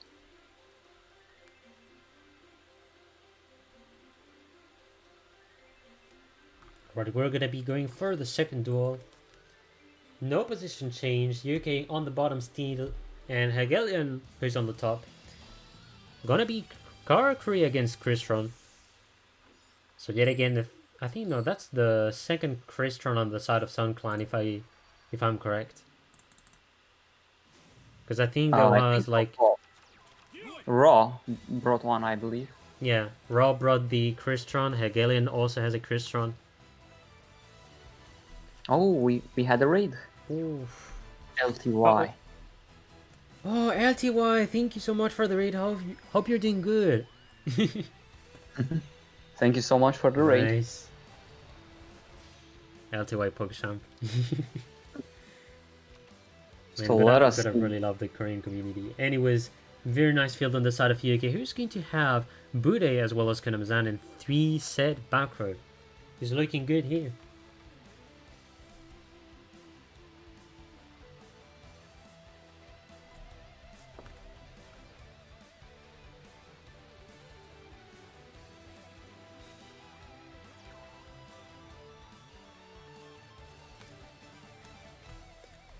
Alright, so he's going to be normal summoning Scrap Recycler, but it gets negated, so One other thing to notice is that might be a bait. So if Hegelian has a Self-Near in hand, he's still going to be able to pull the plays. If he doesn't have them, he's going to have to play completely different. So technically this is a cash in that needs to be used. Plus you cannot really negate the effect of Self-Near anyways. You can only guess if he has a Self-Near or not. You're right. Oh, doesn't seem to be. So any card, and if it is an Inishi, that is really game. He's gonna have Or Karma card. lethal. Yeah, lethal. Potentially lethal. Ah, that's so rough. Yeah. Whenever you get a starter, it can mean just the life or death of the duel. Exactly. But the cash in. And just like that, we're back to 6 and 6. It's Exactly. another try.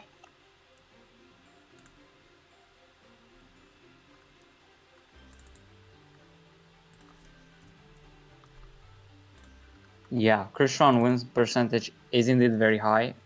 Let me check the meta analysis real quick. Oh, as sure well. thing. There's so many channels. Also, feel free to give me the picture so maybe I can post it to maybe show to the people. Just in case, although Oh, I for still have sure. prepared something. I think for the next Team Wars, I'm gonna prepare some like new scenes so I can have any data analysis to show and all. I can try to do so. I have done that for this week, happily, and was a thrill, to say the least. I Alright. did love, because I did show the division standings, the potential standings, the dynamic standings, and also the player of the week for Alacorn. Okay. Since it was 12 o'clock against... Okay, so what I'm gonna do Oh. is launch the spectate right now so you guys can see. So we're gonna have Dennis here on the table. The information is going to be switched as soon as possible. Let me just save the image so I can show it after this duel potentially. And we're just gonna go back. So we're gonna have Speaking of going on back, the top Dennis. speaking of going back, Mumu coming back with another tier 1 Ooh, sub for a Mumu. 6-month. Mumu with Asking the for the sub. mod for the VIP. Yeah. We'll see soon after the game. And thank you for the sub, Mumu. Mumu is really popular. One of the funniest sure. casters of all time, I gotta say. Like, out of all the people I got to know when it comes to humor, he's in another level. He's in his own league. As I have to say. For sure. He's on the tier 0 type of level. Yeah, Like, clearly. he's a top cut wherever you see him. Yep. So second turn goes for UK. The first turn was with Dennis, so he's able to set 2 back row at least, which can still be helpful for him. To be able to potentially stop any Karakuri invasion. So far, Kunamzen's effect has been activated. Kunamzen gets special summoned. Floodgate gets activated. Ooh, No, that's you rough. Distrivia. No, come on, Movie. No, you're good, dude. No worries. You're amazing, dude. Yeah, for sure. I'm personally enjoying it very much. Not only is it a really good war, but I also get to cast with someone who's just as good. Yeah. I get to be honored to listen for the first time to HeyZZy's voice casting, though. Well, I mean, I technically heard your voice in the past, but this is like voice When plus casting. HeyZZy casting, analyzing the decks, analyzing the field. You know. Just your usual. Exactly. Yeah, refereeing usually does not permit me to stream and cast, but lately Yeah. I've been trying to get a bit more wild, so to say. Although I still have cheated because I have done for like a friendly tournament, I had like the role of referee, but because they have no streamer except me, I was like, you know what? I'm gonna stream. Yeah, why not? I remember Mr. Duel Links Lounge, also known as Negraphy, who raided me last time. Dark. Shoutouts to him, by the way. Anyways, he's gonna take his time, Dennis, with his field. Doesn't have more back row, so he's gonna stay with the berry on the field. One issue Also, he's gonna have to speaking of, notice is that if there's any cash in that gets to be activated, that can be very bad. Right. So we've only seen past from Dennis yet again. And by the way, Mumu, I'm doing very well. Some of the people have known that actually it is my birthday today, but we don't care. We care for the duel first, and any other party comes after. Oh, wait. I just noticed one big mistake since the beginning. You'll realize that after. Wait a second, sir.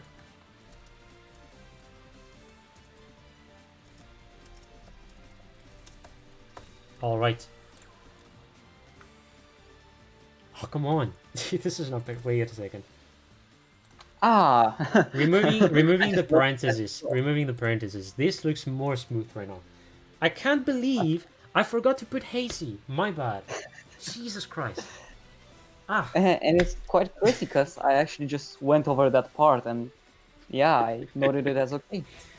Well, I guess I didn't say, but actually we had Disturbia 2 who was casting with me, so I forgot to add that the other person was actually HeyZZy. Well, you know. Yeah, Also it Disturbia with the happens. bad jokes again. Bad M, which is going to destroy, and Needle Ceiling. Can be very good. Yeah, if you were Dennis right there, you would have loved to keep it for a next turn. Exactly. One of the best cards to have to counter Karakuri, potentially.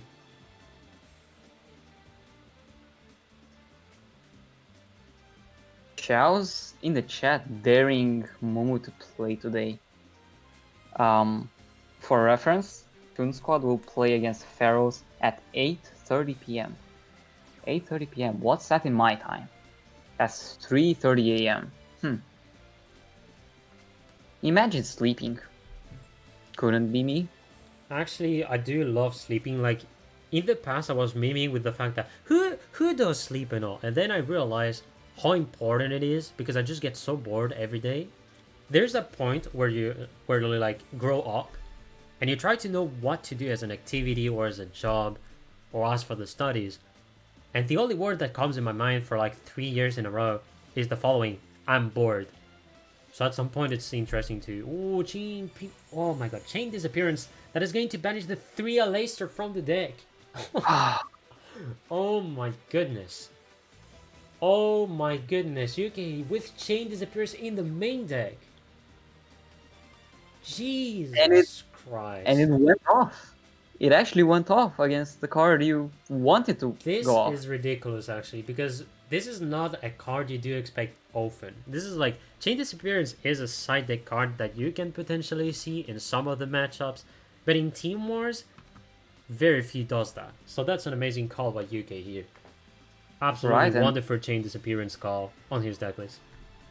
And Karakuri's as well does not permit you to really run really what you want. So it already competes with so much back row. Exact. So now Dennis's best bet is to just discard the invocation. And yeah, in that time, UK can easily just set up his own board. Or even really go for the deck out.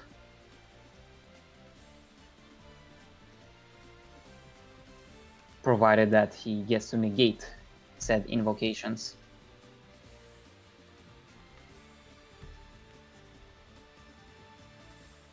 There's going to be some stall for a long time, I do expect.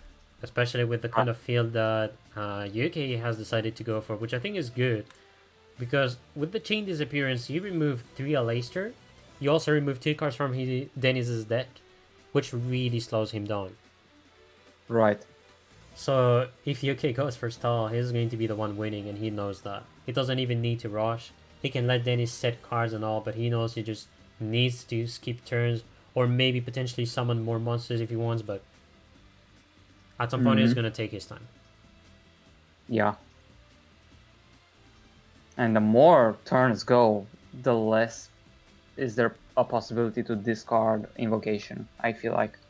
Like, yeah, we have seen Dennis just set a card, and I'm hoping it's something that discards, right? Like the Karma Cut, for example. He's going to need this, yes. Because then Dennis's next best bet is to discard invocation via the hand limit. And you really don't want to do that, considering that it puts you down to like around 2 4 cards actually. Well, at 3 cards actually, you have to discard it. So by the second card in the deck, you get to activate Invocations' effect. And you only get like 2 more turns afterwards. Oh, he's gonna go for a cash. I did not expect him to use any -1. card. I think Claiming he's a gonna be wanting to get another back row on the field, so he gets rid of a. I'd say in parentheses useless card for him. Hey, True Nade. Oh my goodness. Hey, no. True Nade. That's wild. That is Just going to like, be a big everyone- impact. For the people that claim the free sub, it's not immediately given out. We have to manually give it out to you. So expect it relatively soon. I still have to learn how to properly give sub without like the fear of it not going to the right person, to the wrong person. Although if you go for -1, who's going to get a free one? Mm-hmm. So now he's going to go for a level 7 Synchro using Kunamzan, goes for another Bude. Also, do you realize he did not have any Treacherous Trap Hole, which he could have gone for that as well, if he had it. But then that depends on the graveyard, but no, he could not do, especially because of bad aim, Chain Disappearance as well, so... And now he's gonna have... He's gonna need to be a bit strategic here because he's going to want to find a way to get rid of the 2 monsters on the field. I'd say especially Chocolate. Chocolate is the one to get rid of. Yeah. And Since also there is a- Real Singleton with the raid. Thank you very much for the raid and hope you had a good stream as well. Speaking of the raid, let's check the score of the game that he streamed. I believe it was Phoenix versus Clockland. Yes. Clockland defeated Phoenix with a score of 10 against 6, so Oh, looking very pretty solid good ball for Clockland this season. Looking very good. Clockland also being on fire, I think, on Clan Wars come to think, I believe. Yeah. They're currently 4-3 with 3 RD, if we are to Oh, calculate. yeah. 14-1. And That's a good score. It's only second loss in this first part of the season. Well, oof. Oh. Oof, what? 8-1. No way. Jesus. So you tell me it was 2-4, and then he just went off. I wonder which decks he used. Maybe we'll see that on the report coming in a few moments. I have seen something similar when I gave like my stream to Elvir Galleon. I think there was a 7-2 or an 8-2 at some point. But 8-1, that is impressive. So no, UK is yet again going for some big defense here.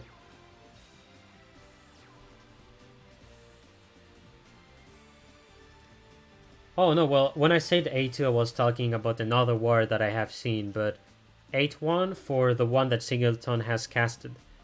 But then there was an 8-2 recently, I think that was in the previous week. I'll need to verify which game it was. I don't remember the teams, sadly. But yeah, very defensive yet again. Dennis, who's going to be ending the turn, puts in defense position the Chocolate. Cosmic Cyclone. UK is still we are not removing back talking row. about, Lorenzo, right? I don't think, no, it's not this one, I think. He went 10-1 last week. Jesus. Yep. Lorenzo is literally the joker of their team, actually. Like, he has been brought sometimes, but when he comes on the field, he's capable of being a big clapper. Like, he is really capable of putting amazing plays at some point. Mm-hmm. Definitely agreed.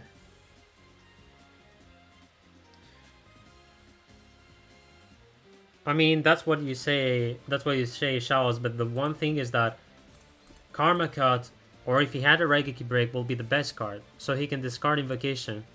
And that way you're going to have one of the Elasters who is going to get back on the deck. And then add an Elaster, but in any other cases it's going to be a no. Findy Shane passing by.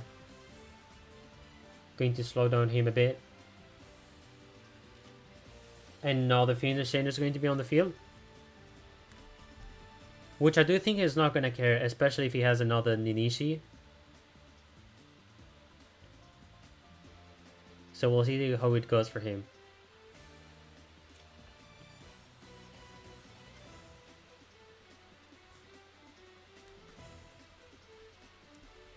But I do agree, like, if we see the amount of cards in deck from both players, there's 4 on the side of Dennis, there's 5 on the side of UK. So that is very close. Right, and currently Dennis is on 6 cards. So if he gets to wait 1 more turn, we'll have 7. We'll be able to discard an invocation, and then we'll be able to win the deck out war. Since it's very rare for a Karakuri to be able to return cards to their own deck. Unlike Alistair.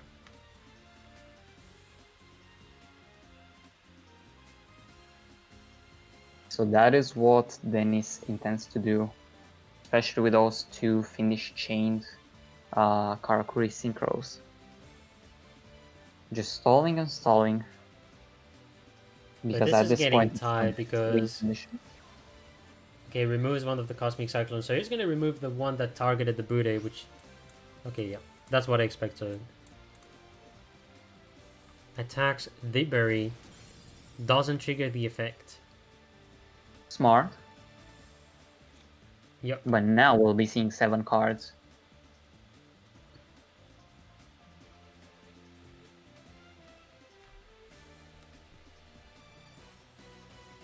Exactly, Turbo Man is right. Lovers Squirrel in chat. Man, I'm gonna have some fun because there's one time I talked to HeyZZy about maybe adding a Twitch chat like space for it. Mm-hmm. Like keeping the same layout but like on top left, as you can see, you see the big card, and I thought of maybe reducing the card size but have a window for it and maybe have a Twitch chat or something of that kind. But I mean, I know people are already putting to Twitch chat and also. Yeah, around the info box, just below the info box. That's also a possibility. Yeah. Provided that chat is big enough to be read. Yeah, exactly. It's just that I love to read the Twitch chat, but also have more information. So like removing all the info box, I'm like, this is very sad. Like, just look at past match results citation. There's one citation that has not been changed and is legendary because it's Ahimi Meister who said that. Also, Trishula! Trishula from UK! What? Hold up. Okay. Trishula. That just all went by so fast. Jeebus. Trishula for the end. That is nuts.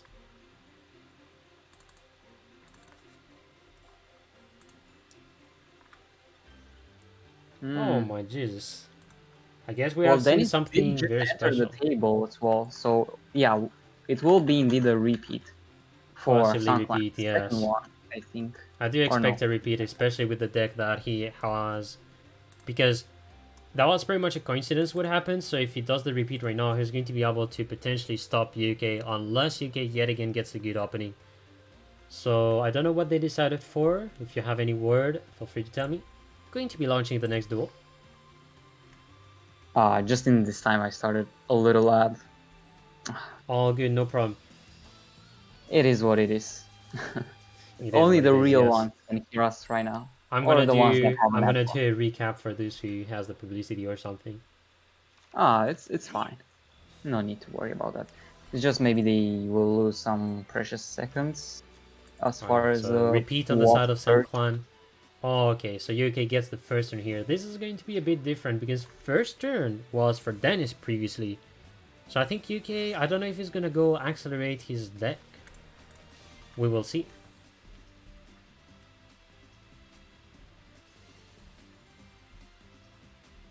Yeah, you really not see this card way too often, Trishula.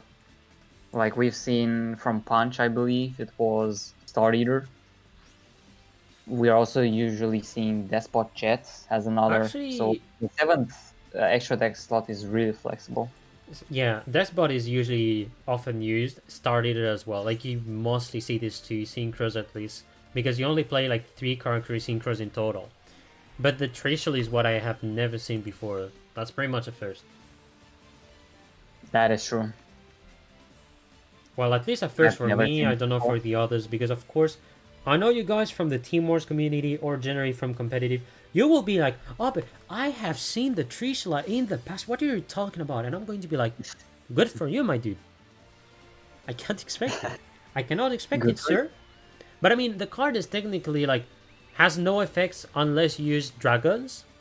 And the only good use, I'd say, is to avoid Fiendish Chains as we've seen in the past, or potential floodgated monsters, etc. That will be the best use for a Trishula, but that's not a card Right. you do often.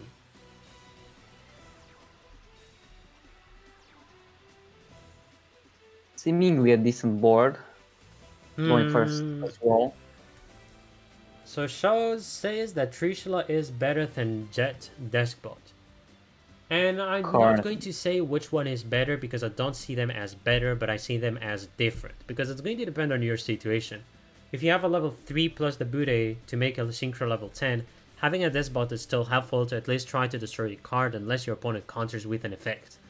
Trishula is different because you don't destroy nothing, especially if you put it on a Karakuri deck. And in that situation, all you do is if you have 3 monsters, you tribute them, special summon Trishula, which is avoiding you from any Fiendish chained monster, floodgated monster. And what you do is avoid the effect from the cards. And when you have Deskbot is you force something to happen. So Indeed. Deskbot is good when you have like 2 monsters on the field or 3 for example, while Trishula you need to have 3. Sort of like Plasma, but you have it on the extra deck. That's how Trishula works in my opinion. So you cannot say Trishula is better. It's just helping more, I'd say, because Karakuri you special summon a lot, 3 stars. No, 3 stars no, you special summon a lot. 3 monsters? But yeah. They're completely different in my perspective.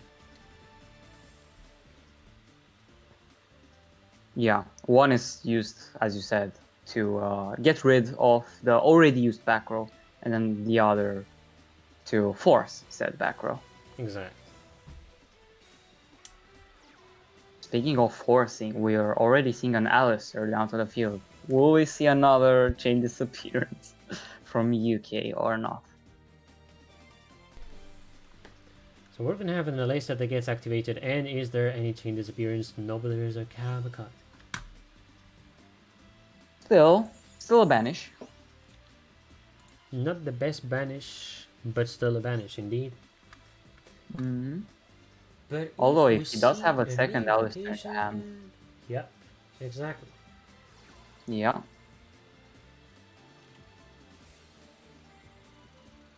We'll at least get rid of one Invo. Exactly.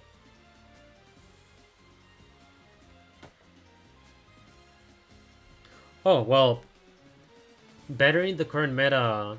I mean, that's what I said basically, Shaos. I was talking about the current meta or anything.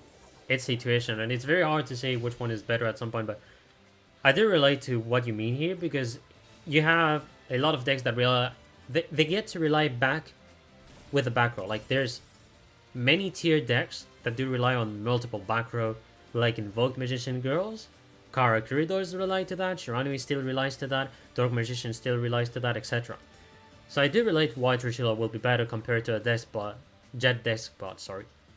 But as I said, situational, yet again. But I think you're right about the card being better than Jet on the current meta and impactful. Oh my god. Chain disappears, but on the other side. Jesus Christ. You would never expect this to happen in 2 duels. Yep. That is going to be changing a lot of the pace. He is going to need an offerings to the Doom, but I'm not sure he plays one.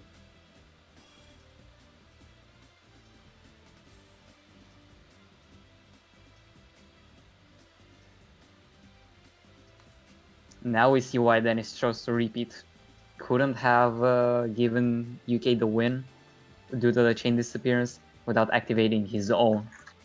I think in terms of matchup, like Dark Magician Girls do have potential to win against Karakuri deck, so that's what I thought. Right.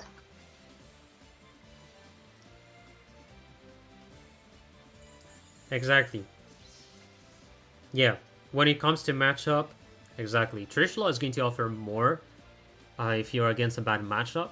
This budget does not. Like, this budget is not even doing that kind of job at all. So I do 100% agree to that, Charles. Yeah. Seen more as a win more card.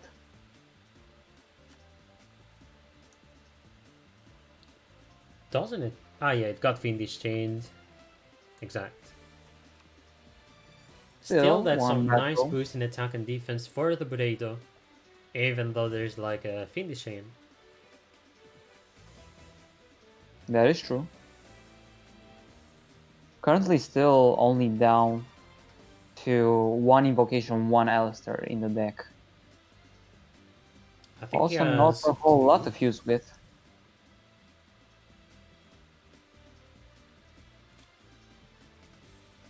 So I think Dennis's best hope right now is for one of the face down monster to be something like an apple magician.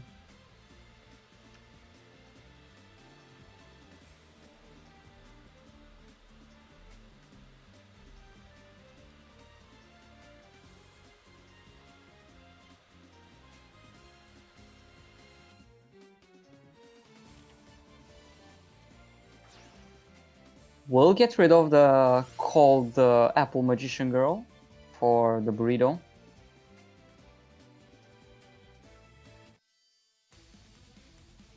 And just like that, it's game.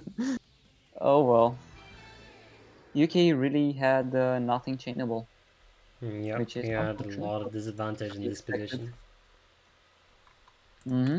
So we're gonna be back to a 7-7. Shadows Neon. Basically what Trish is used for is to unclog your 3 monster zones. It doesn't really have an effect, so to say. Like, the only effect, in quotation marks, is that you get rid of your negated, floodgated monsters. Or in Shunui, which is more commonly run, you can get, for example, trigger some of the Shunui effects. Such as, I don't know, you have a Sun Saga on the field, you have Squire, and you also have Solitaire. Well, once you banish everything for Trishula, you will get to trigger Solitaire and Squire. So you get to special summon Sun Saga back. And draw 1, discard 1. Well, that's a way more complicated version of talking about Trishula and what it does, because this is pretty much what Trishula can offer as combination. But the main Right. effect of Trishula is if you tribute 3 monsters on the field and all monsters are of a dragon type, you can gain the following effect. Discard 1 card from your opponent's hand and banish a card on the field and also 1 from the deck. So you banish 3 cards on your opponent's field, hand, and deck. Sounds a bit stupid, but it is still pretty strong because you force him to banish cards. But I mean, it's... I don't remember if it is random. That's the main question I have. I don't know if the effect is random. We're gonna have The Dennis- original Oh, Trishula, yeah. I believe, had random from hand. Like, original being the Synchro Monster. Yes, the Synchro one has that. For the Fusion one, I don't know, sadly. Anyways, Dennis Yeah. gets the first turn, draws an Apple Magician, sets 1 card. Oof.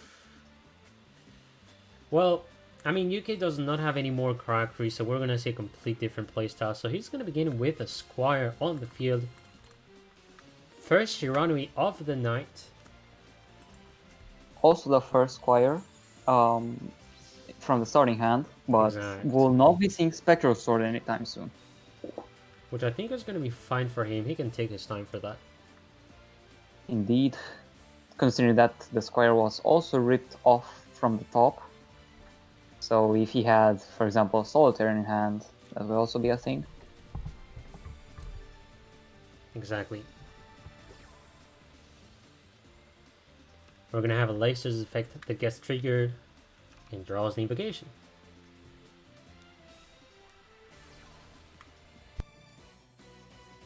Indeed. So now let's see what he has in hand. So he does have the apple, going for Purgatrio. Apple, as we've seen, having been searched, but Purgatrio will be immediately turned down face down.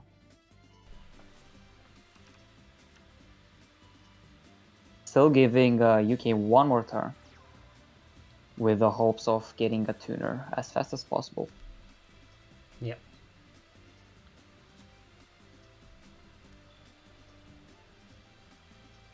Otherwise, Gazuki can also help him, because he can get a tuner on the graveyard.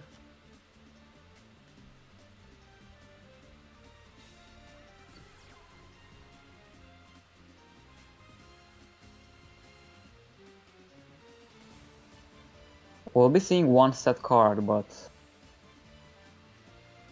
pretty sure he could be having another monster right now. Since he... Right. There's a He's gonna try Solitaire. for the Solitaire.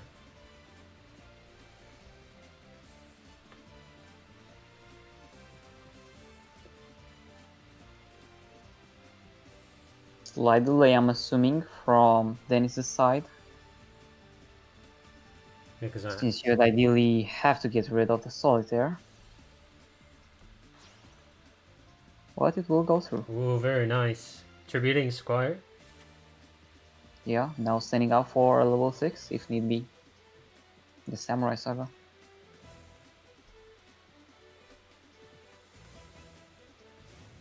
Level dupe.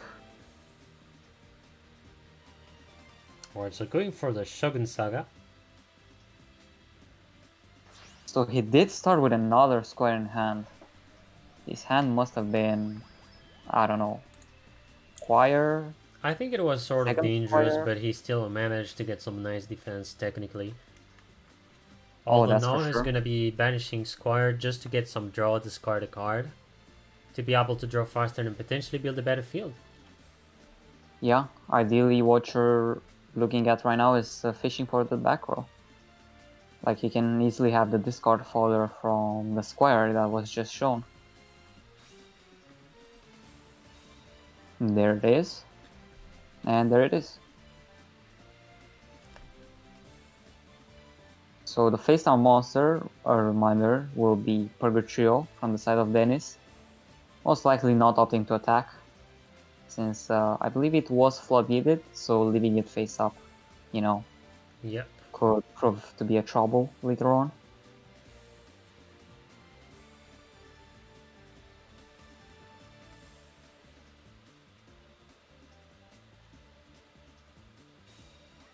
Okay, so he goes back with the Aleister in hope of getting maybe another Purgatrio on the field, or else he can go for a Magellanica.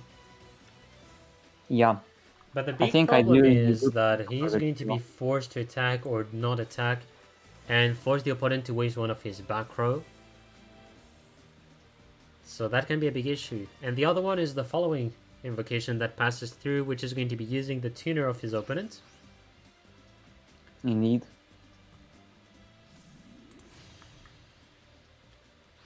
So we're going to have the Purgatrio back on the field.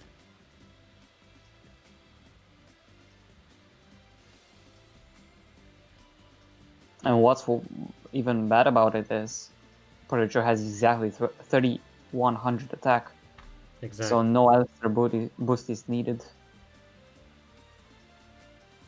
Can just freely swing over the Shogun Saga, if need be. He's Just gonna like go not. for the end phase, expecting that there's some, maybe some Forbidden Lance. Worse will be if the opponent played, yes, Forbidden Manuscript, which is a card that we don't see it often, but Forbidden Manuscript, it negates any attack boost of any monster on the field, or I think any attack defense loss. Like, it basically resets to the original attack, to the original stats of a monster. It's called Scripture, actually. Oh, I don't know. I think in French it's manuscript, so I think it's scripture, yes. Yeah. Yeah, surely must be.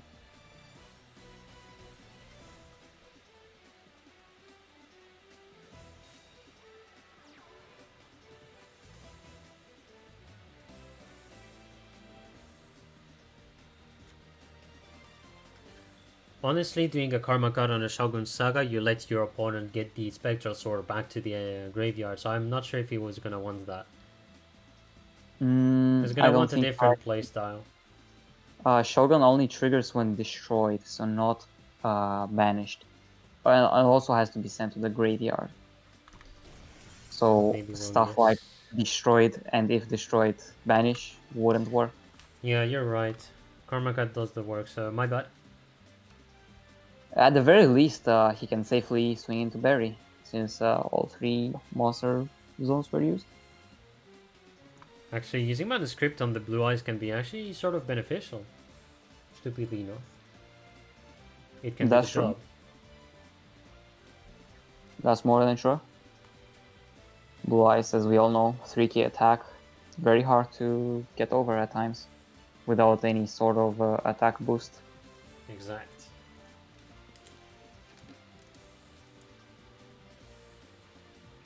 So back to UK. Still 3 card set. I mean, I'm really expecting him to, for some reason, just summon another monster, get those ballista squads out.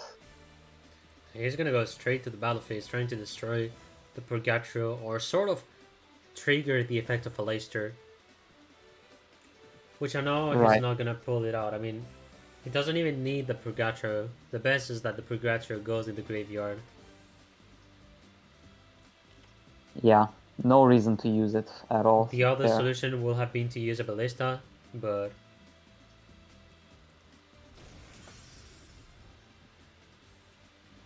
Like, the only reason you would want it to stay alive is if you could just flip it to attack the next turn, but as we all know, it has been floodgated. So no hope for that.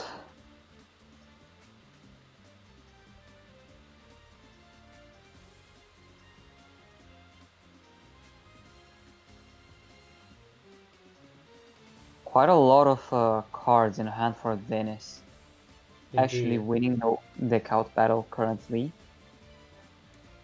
5 cards in hand and also 11 in the deck, so he's going to be able to Right. push this game, I think. Yeah. Mind of the plan at one time. That is like, as a skill, it has been used almost never. Like, people try to use it to counter Shiranui at some point, Mm-hmm.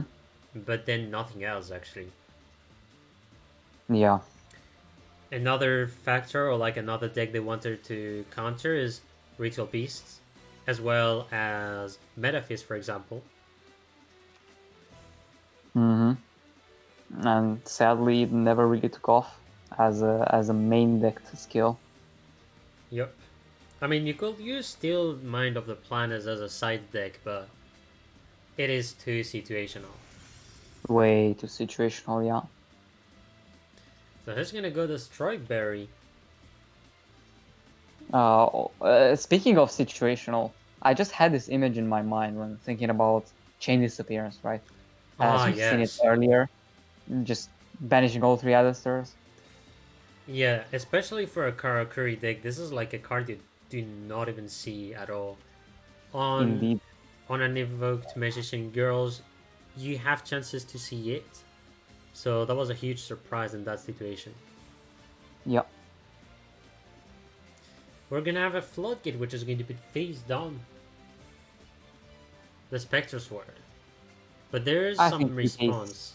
for sure has something to respond to the Floodgate. So does Pretty he sure have a there's Forbidden ability. Lance is the question. He's gonna have a List Squad instead. And he decides to kaboom the Purgatrio. Okay. Very interesting. I thought he was gonna go to the back row, but I think he's like, at some point my opponent plays a lot of back row, so there's not really much use, which is why he goes for Purgatrio. Yeah. Looks to eliminate all the Purgatrios before, like, he gets to be gamed by them. So now there's only potentially 1 Purgatrio left Cosmic Cyclone for the back row. banishes the Fiendish Chain. Sets 1 card. Just like that, it seemingly UK is in a winning position. Yep, but he's gonna have to end the turn, but well, he's gonna go for the attack, okay. He wants to get in the ending loop for some reason. Sure. So now the Apple Magician effect triggers, he can add one from the graveyard to the hand. He's gonna add a berry. Yep, exactly. Only one Purgatrio left as well, so we're gonna have to see some Magellanique at some point. Does normal summon a Leicester?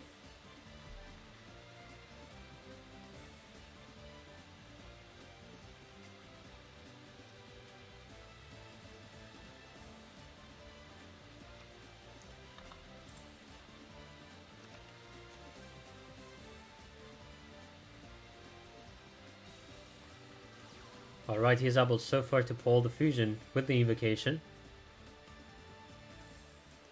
So now the question is, he has quite the variety here. He can go for Purgatrio using the final one. He does that. He's going to be using the tuner from the opposing side, which is a very good call to just assure yourself that he can stop the synchros from your opponent. So he's forcing to, let's say, block any play from UK, so UK is in a big disadvantage so far. Although UK has the back row, so he can still play over what his opponent does.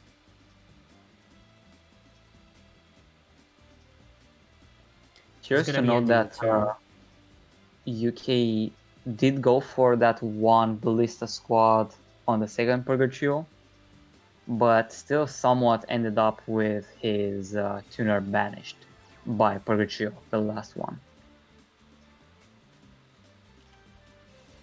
And his resort, which was Gozuki, maybe sending a Solitaire, for example, or another Gozuki, try to banish the Solitaire from the grave, is being floodgated. Exactly. He's gonna go for Needle Sealing.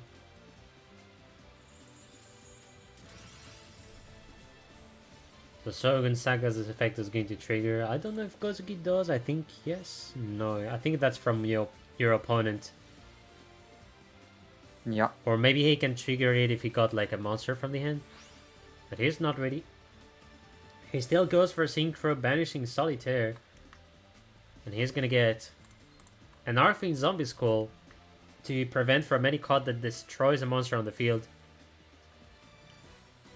Keep in mind that he did use double dupe, so he could not go into a Sun Saga right now. Exactly, as well. Or like rush the Sun Saga, as you mentioned. Mm-hmm. So now he's going to try to go for lethal. Let us see.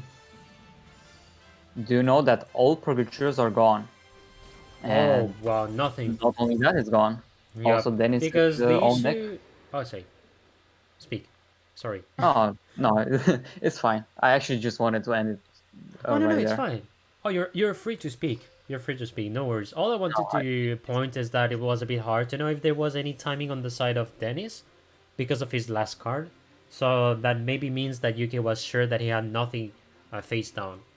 Although Dennis could have been also baiting, which is another case that can happen. That is true. So now we are in a position where Jostens is up with 1 point, and Suncline is down to their last player, which is Yasser. We all know how good Yasser can be, but it's going to take quite a bit to try to turn this game into his favor.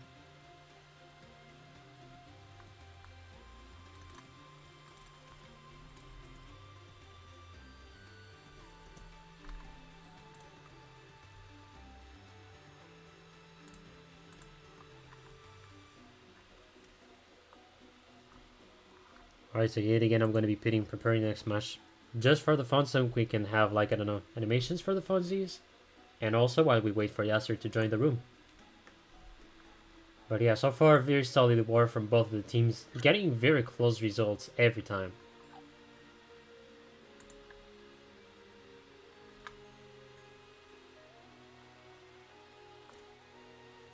I think potentially, yeah, he was looking for a nail sitting hole all the time or something like that. At some point, he was like obliged to use it. Like he was forced to use a needle ceiling at some point to get rid of all the monsters that Dennis is able to pull. But as I said, the issue was depending on the face down that Dennis had, because you have one face down remaining, and potentially it was another needle ceiling as well. And if it was a needle ceiling, then that's how UK got the win, because of reading the card of from his opponent. That's at least what I guess.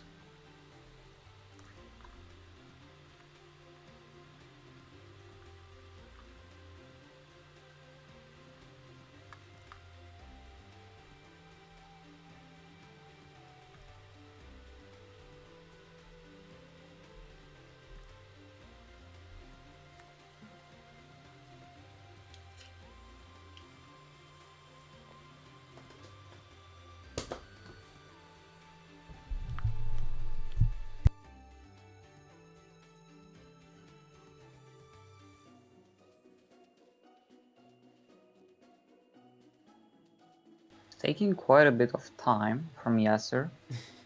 It does happen sometimes. There's always any kind of cases at some point, but he is joining the room, I think. We're gonna soon see his name, and I'm gonna verify it as well. Yep, he is in the room. Oh, I made a mistake, so wait a second. So UK has one deck remaining, and Yasser has the two, since he's just joining the room. Mm-hmm.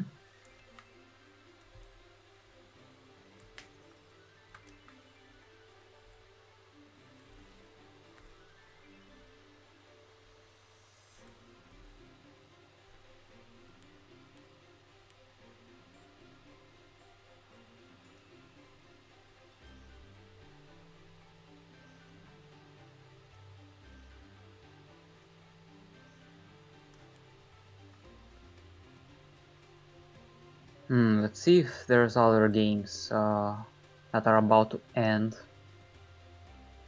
All good. Maybe for a potential raid or there's, something? Oh wait, they just joined and it's already a spectate. Yasser, you're just a... What a ghost, man. Yeah, unfortunate, but it happens. This man is the Sonic...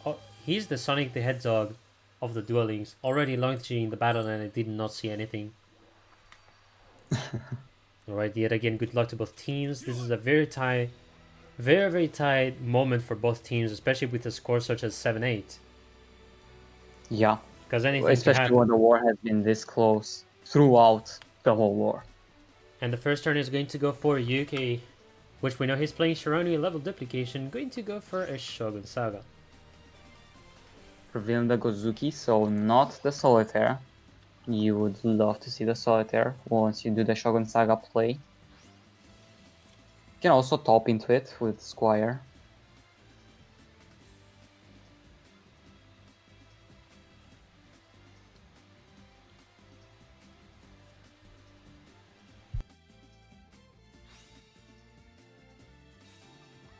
We'll discard a tuner. So he did have another tuner in hand. Which is going to be a sort of an issue, because you can see that Yasser is playing 22 cards. Which we could expect to see a Karakuri, but could also be any invoked magician yet again. It is the case, we're going to see a Purgatro at any moment. If there was another chain disappearance, that would have been nuts, but I think he only has that for his Karakuri version. Plus yet again, chain disappearance is very situational.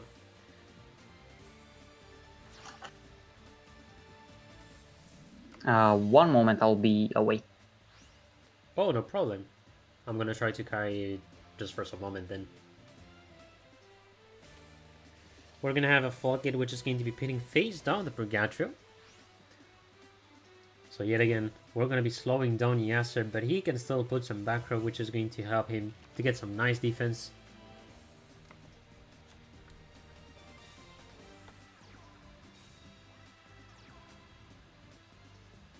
There's no card that gets activated on the side of UK, so no Ballista.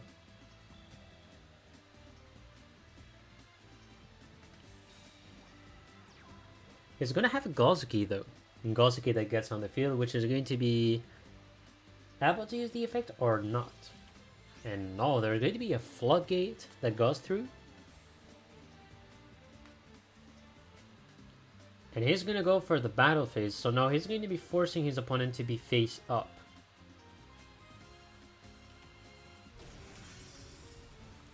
And the monster is going to get destroyed just like that.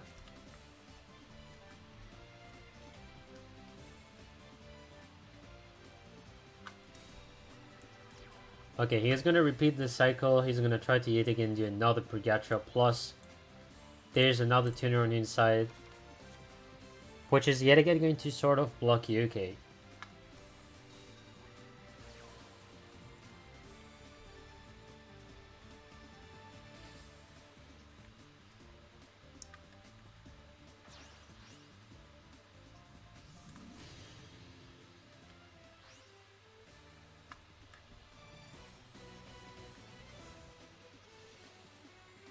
Alright.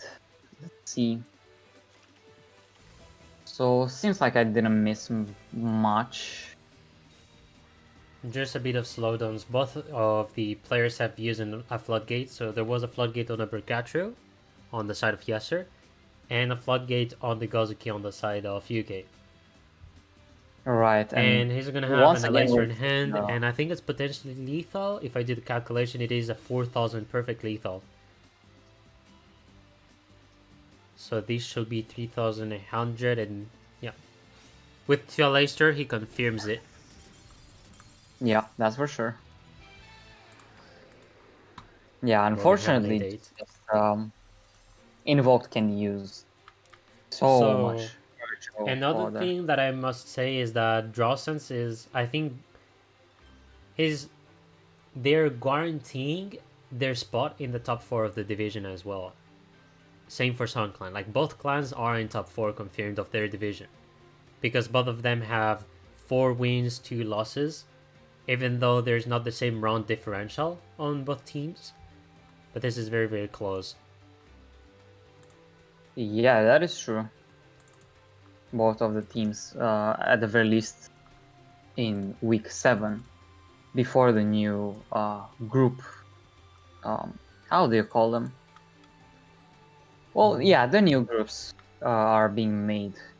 Still, you would like, as either of the two teams actually, because it's 4 and 2 for both of them as far as their record is concerned, to be at the top of the division, because that gives you not that a severe of an advantage in seeding, but it's better than nothing. Exact. Because if you are to be first in the division, right, at the end of this week, you'll get to face the 4th, the 5th, and then the 8th, compared to a 2nd, 3rd, 6th, and 7th. Exactly. So odds are more clearly stacked in your favor if you finish first, which as it should be, right? Exact. So right now we're going to be waiting for the last player on the side of Drawsense, Seaflow. One of the few, well actually it's the only intruder of Drawsense, come to think, because he's the only, I think it's the only stranger. He's French. Unless you also count Love Train, currently not living in Korea. Well, Still Korean. Love Train is actually Korean. Fun fact. Yeah. He is really Korean, so he's not a stranger. He's not.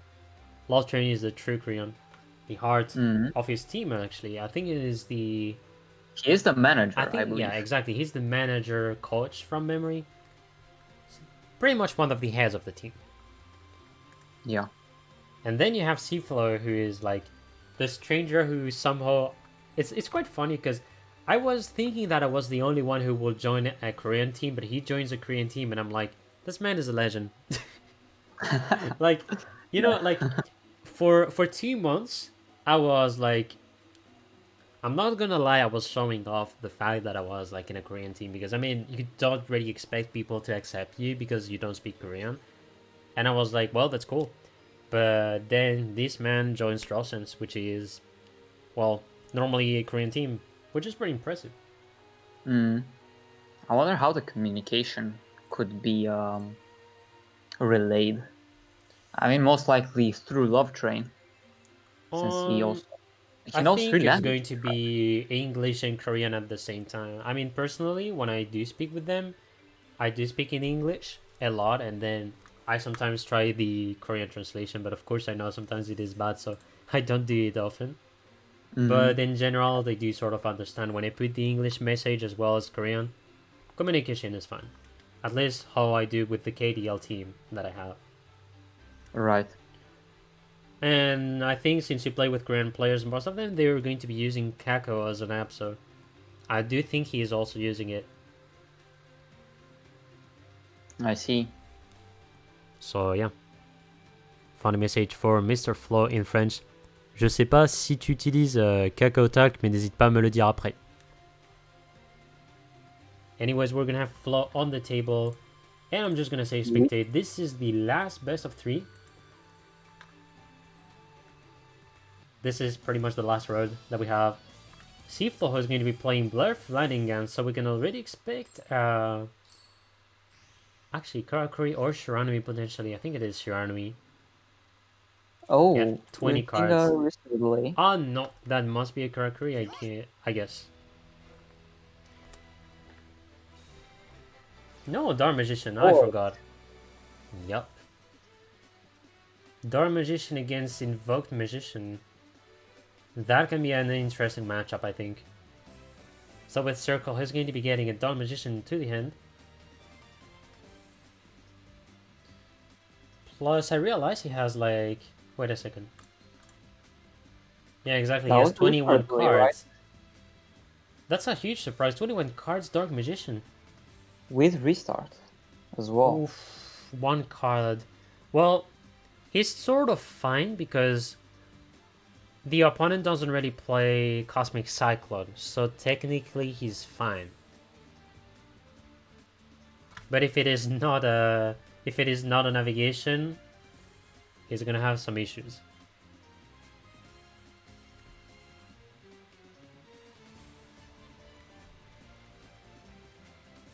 Now there's hoping for the set back row to be exactly... Oh, now we know the version of Invoked that Yasser is playing. He's going to be playing Invoked Roid. Oh yeah, just my favorite. Notoriously known for being able to stall, but as well as OTK, due to Summer Rainroid and Megaroid CD. And since he knows already what skill Blair has, which we've seen the restart delay, he could safely just swing with Summer Rainroid without fearing any Trostness Dark, something like along those lines. Roid versus Dark Magician, you don't see that often. Well, that is very nice. Good timing for the Cosmic Cyclone. And I think he has an illusion in hand, and if he does, he's going to be able to banish the field spell, but no. At least he has slowed down with the effect of the field spell, so that is very, very good. That is true. And only 1 back row as well, so... No monsters. Yeah, no monsters, no good spell trap. He's gonna have to try to bait again. This is very rough for him. He's gonna need an illusion as well. If he gets the illusion, he can sort of come back. Yeah. Second back row. Will this Megaroid CD effect go through this time? It does work, and he destroys an invocation to get a Submarine Roid. Very interesting choice of back row to destroy. He does right. Sometimes it's better to keep staples if you don't have like any good defense. So now he has like 2 cards for defense. That is true. And now he can start sending as well the Rescue Roid from the deck. And also thank you very much, Yugi, my dear friend, who made me start streaming since March, actually. Thank you very much again, Yugi. Hope you're doing well, my dude. And we're gonna have a Karma Cut that gets triggered, which is going to banish Submarine Roid. And he discards a Dark Magician.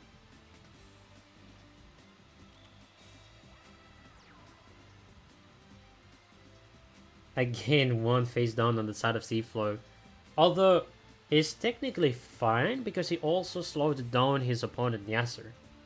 So technically he's fine because he can have time to do the special summons, and if he has the illusion, he's gonna completely change the pace. If he does not get it, that is how it is for him. Yeah, we do know he has one Dark Magician in hand, that's for sure. So, if I don't know if he card could has. be- Oh, I he think destroys he a Karma Cut. Okay, yeah. He's gonna be forced to destroy a Karma Cut here, especially because he doesn't really have monsters on the field, so he can give himself a destruction for Karma Cut.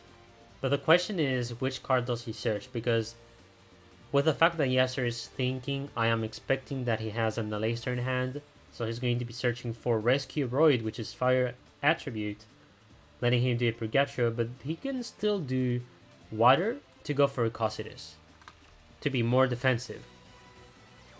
He's gonna be doing a Submarine Roid instead. Also, just to correct myself earlier, I believe the searched Dark Magician was discarded by his own Karma Cut. So we may not know for sure if he still has a Dark Magician in hand. It would be very ideal to have one right now. Get to banish Fuel Spell or the monster or win a back row. Seems like not.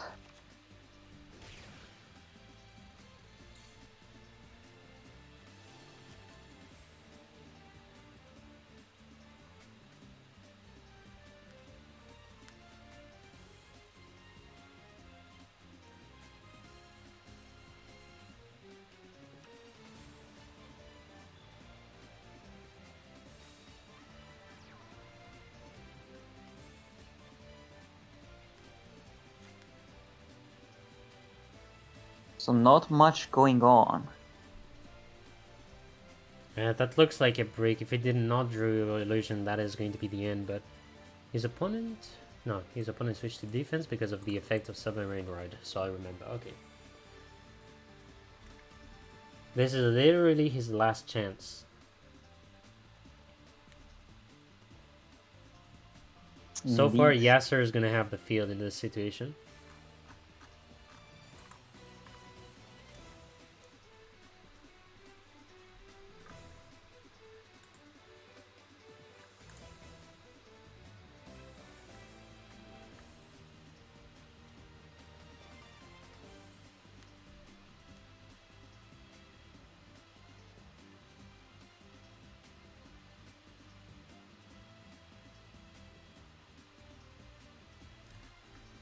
This is really tough because even without Navi, the illusion still saves a lot of time for Seaflow.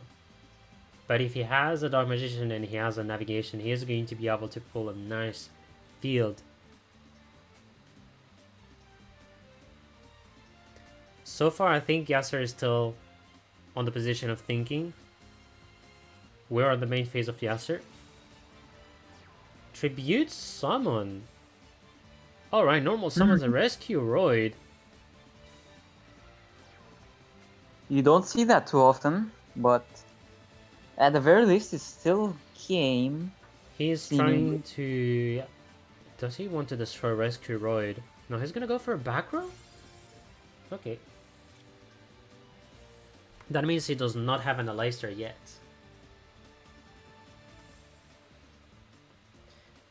Yeah, exactly. It's now or never for the Seaflow, but I think Seaflow has timing in this position. He's gonna have a Canadia. Does the Canadia grow through is my question. It goes through. Nothing gets activated yet again on the side of Seaflow. Seaflow is going to be drawing a card. He's gonna have the Magician Rod. Magician Rod is going to be sort of fine for him. He can still search for the navigation. He's going to have the navigation. And here is going to be his end of turn. He doesn't have a choice. Now we'll get to see some banishes coming from the side of Seaflow. If only Yasuo would get an Alistar, that would be more than ideal. This is going to be very hard though, because normally at that stage you're going to have Yasuo who's going to be able to have an Aleister. Not only that, but he can use the Mega Roid CD if he wants to draw more. He's going to go for an end phase. Yup. That is a yikes. That Because is indeed a yikes. the thing is that he's going to be banishing the face down monster out of all the cards. He does not even need to care of the field spell. The back row is going to be forced to be activated. He's going to go for the face down monster. So Rescue Roid is my guess. That's how it is. Yeah, and now... yeah, with navigation, he's going to be able to negate the face down. Although there's Kytroid on the graveyard and Kytroid on the head of Yasuo, so the big issue is, does he want to trigger his skill or not? And I think he's going to go for that. He goes forcing the skill to be triggered. He's going to try to fight against the Aleister of his opponent, so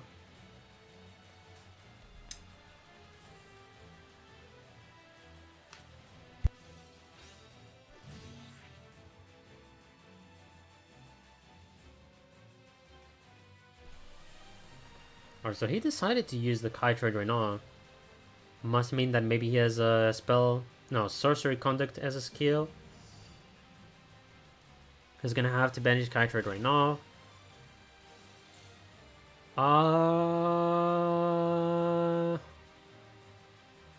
He took damage, but then you're gonna have the 2 Kytroid that gets banished. Banishes the Submarine Roid instead. And doesn't attack again because he's expecting a Destiny draw. I do like what Flo has done, because first of all, he's going to be blocking his opponent to do any fusion. So there's no Cossetus so far. There is no Purgatrio. We're going to have an end phase Cosmic Cyclone banishing the face down. Yeah, no. Oh, I forgot one thing. I also forgot one thing, which is the Kaiku. So Kaiku, for example, when he attacked, Kytroid could not be banished. This is one thing I forgot. Right. And even the bad aim trying to get rid of Kaiku will not do anything. Yeah. I saw the Dark Monarch now. I corrected myself. Shh. I corrected myself, I promise. I'm too dumb, I know. I'm too dumb. Disturbia is dumb. Remember that, Dark Monarch now. But yeah, anyways, Flo is going to be the winner. Man, the fact that I always miss on one card at some point when I'm like in the late games when it comes to casting, I feel ashamed. Nah, it's perfectly fine. No need to worry about it that much. Anyways. Just a bit, but no, not that much. I mean, for me, sort of, especially since I started to play in some of the competitive events or just get to know some leagues, like, it's not that I can do, like, perfect commentary, but I do like to not make stupid mistakes. And for me, like, this one will be a stupid one in my book. That's how I feel. That's how I feel, you know? That's, like... Let's just say it will be forgotten when the next mistake comes. Oh, possibly. I mean, if it's not made by me, I don't know. I guess. But I mean, I've made so much mistakes. I made so much mistakes. If I bring one so people can realize, because I want to bring a bit of fun stuff. There was like my last clan wars that I've done. For example, I was playing in it, and I was playing Christian with level duplication, and I'm so stressed for some reason that I used the skill like it was a see you later from Mokuba Kaiba, and because of that I lost the game. By a skill confusion. Ouch. So that's something that can happen, but I don't think anyone does that kind of mistake. We're gonna have a Sedokaiba on the side of Yasser, so I do expect a Black Wings. It is a Black Wings, 100% peak performance. And then restart on the side of Seaflow. But Seaflow gets the second turn, which is good for him. Also no restart. Exactly. Potentially means that he had a good hand, or he does not want to go on a riskier position. If he did get to start first, banishing the Chris right now would have been huge. Interesting. I'm So, not even sure if you can sorry. banish since Circle does resolve on a separate chain. So no Simoon so far. Maybe we get to see it later.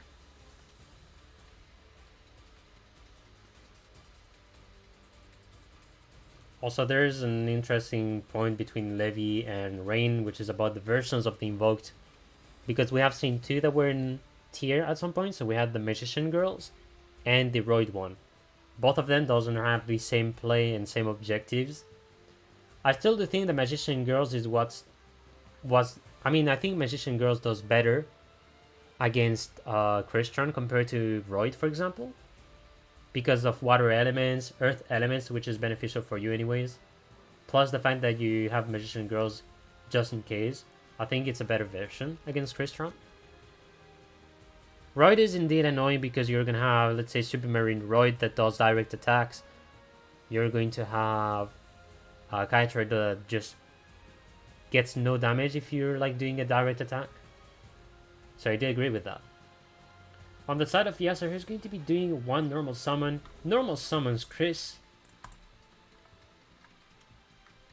Actually, there was a frame perfect click. What? But anyways, he's going to be doing a synchro here with Gale. And goes for right Kiri. Just your usual. Also, not just the usual actually. Right, Kiri pass. Yeah, that means he didn't get a good hand. It does happen that you end with this kind of turn. I'd say at some point it's common because of how restricted Black Wings is with the fact that the counter trap has been hit.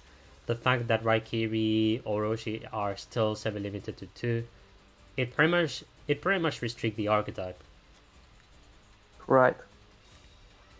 Circle adding Circle. Hate to see it, but you love to see it if you're Yasser. And one card set yet again from Seaflow.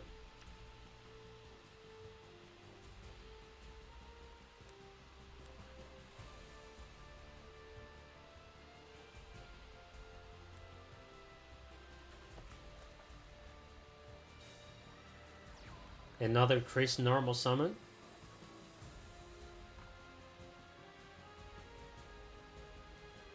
This is actually such a danger moment for Seaflow because he will have wanted to get like more cards on the field or at least more in phased out position. Yeah, he has. Wait, he can't have illusion. I go very fast, but if he has illusion, he's going to be fine. Is there any answer or no? Is the question. I don't think so. No, sadly, he's not going to have answer. No illusion. That is going to be easy lethal for Yasser. Yeah,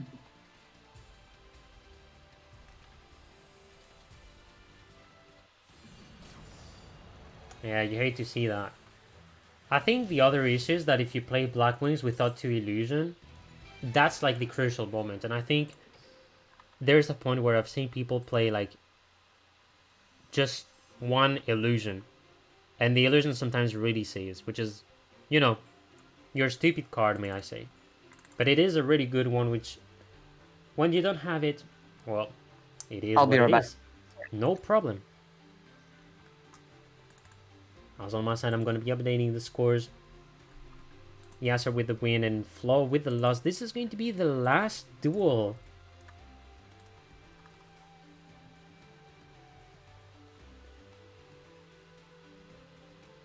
Alright, so both with the last deck. Both cannot do the repeats. So we're going to see the second deck. We're going to see the second deck of Seaflow. And Yasser, we know he is playing Black Wings. The DM skill was Restart, Jun. Seaflow was playing Restart.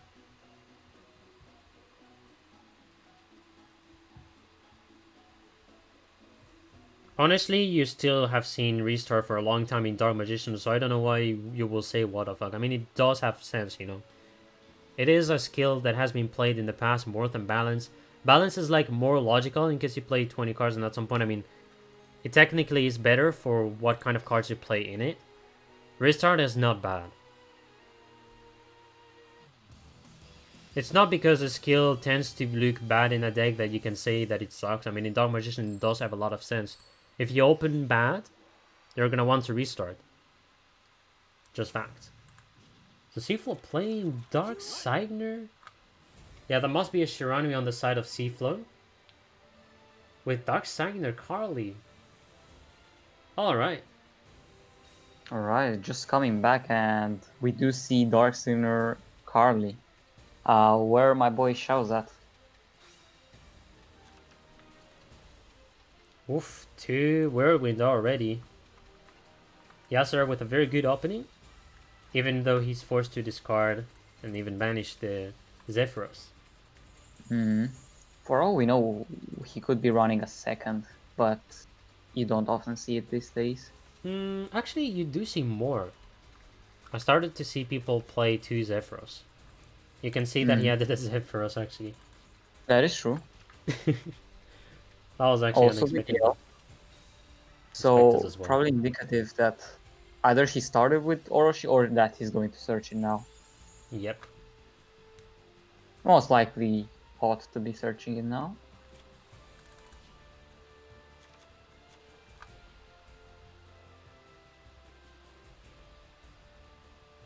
Was there restart delay? Was there? I don't think there was. I will be surprised to see whether. I don't think it is. And no, there was no restart delay here. There was none.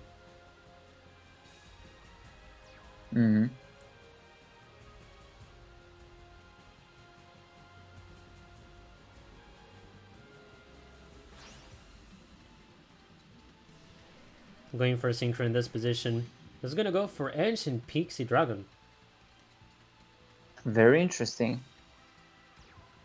So no, We'll be able to that get is a Zephyros. good thing to do. That is a very good thing, because no, he's going to be able to pull a Karakuri on the field. Well, not Karakuri, sorry, Raikiri. Right, Karakuri. Yeah, my bad. Right, Kirikuri, rather. Sounds more natural. Even though Sounds it's so funny. not really natural mixing two names Yeah. together. But So now he's going to be using, of course, the effect of Zephyros, which is going to bring back the field spell to the hand, put it back on the field. With Ancient PC Dragon, he draws a card, the classic. yeah, perfect opener so far, going first. Now at this point, you only hope if... well, did he start with Necro Valley? If he does run it? That's the question.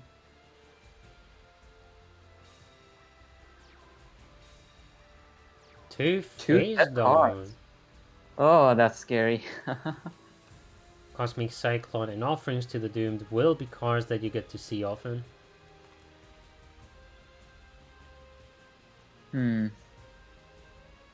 Indeed. Yeah, ever since Black Wings' inception in Duel Links, we have seen Cosmic Cyclone at 3, always. Even in Two those blocks. times where people said, let's run only 2 Black Whirlwinds, because the deck is already very consistent. Exactly. Clown emoji. Nonetheless, we'll be seeing a Squire, so Seaflow's last deck is indeed Shiranui's. Yep.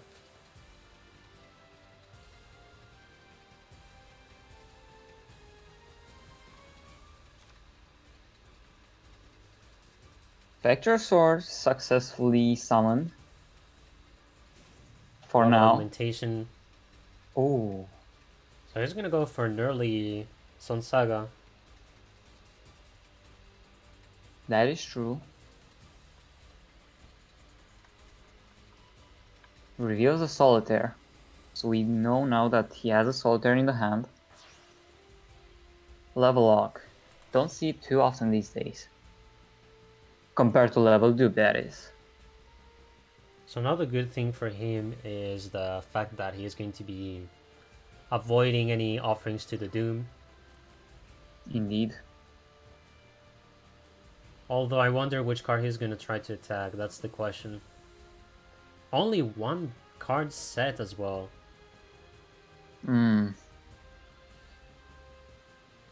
This is going to be very tough. You still run the risk of being overrun next turn by Gale, Zephyros, and then Exactly. Any Gale of that is going to be ending, I think, the... Well, not really ending, but like it's going to be pretty punishing for Seaflow. And moreover, right, we still know that there's one Whirlwind somewhere, either set on the field or in the hand. So he can search as many times as he wants. He could even make a Chidori way bigger than Sun Saga. So like, this field is very difficult because if he destroys Ancient Pixie Dragon, he's going to let a spot for the Black Wings. If he destroys Zephyros, Zephyros cannot be special summoned anymore, but then there's the Ancient PC Dragon using the effect. And now if he destroys Raikiri, he does not get destroyed, but then he's gonna have to hope there's no Gale, no monster on the hand, which I don't think is possible.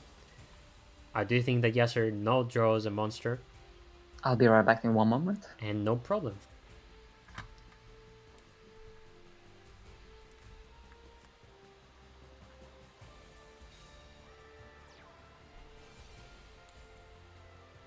It's gonna be normal summoning Bora.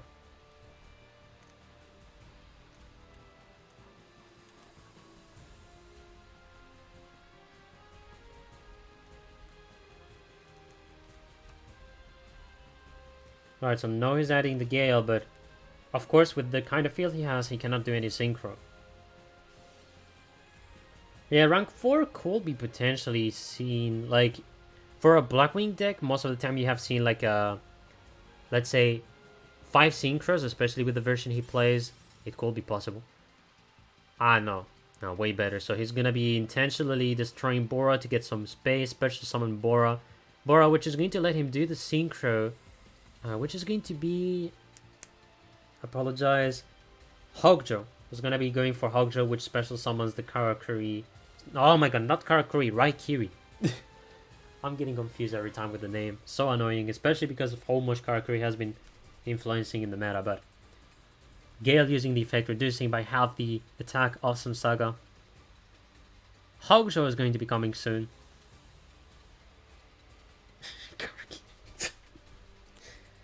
Oh, come on, HeyZZy. Ay. Karakiri. Rather Karaikiri. Man, that's What gonna have about to that? be my next nickname. He's gonna go for Samurai Destroyer.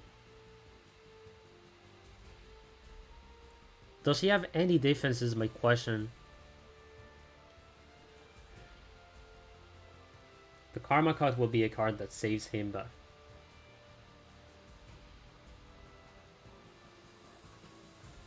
This is battle phase, there's no response yet on the side of Seaflow. The fine thing is that it's not lethal yet. So technically he's fine.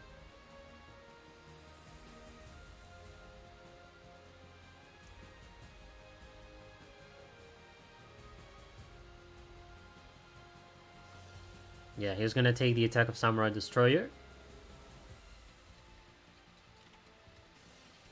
Oof, offerings to the Doom.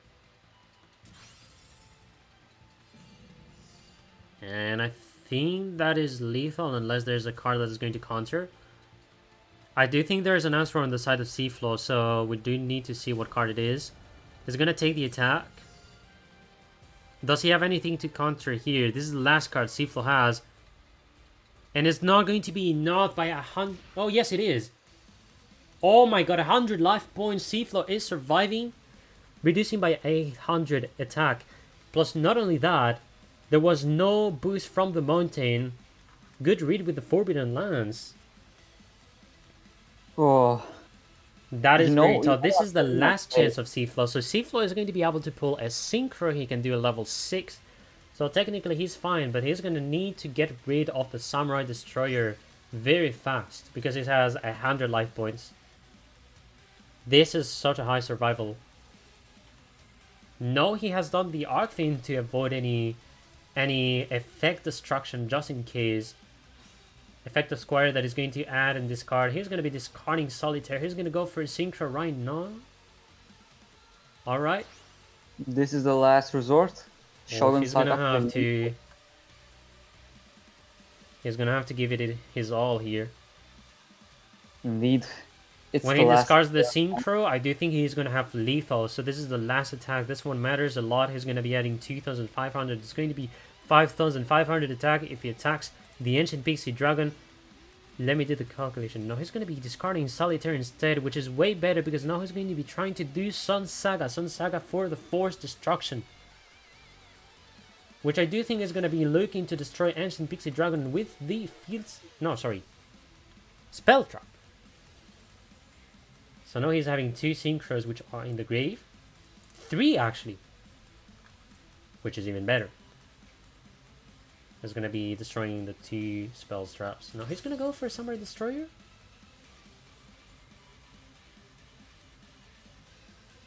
I wonder why he did not go for the Black Whirlwind.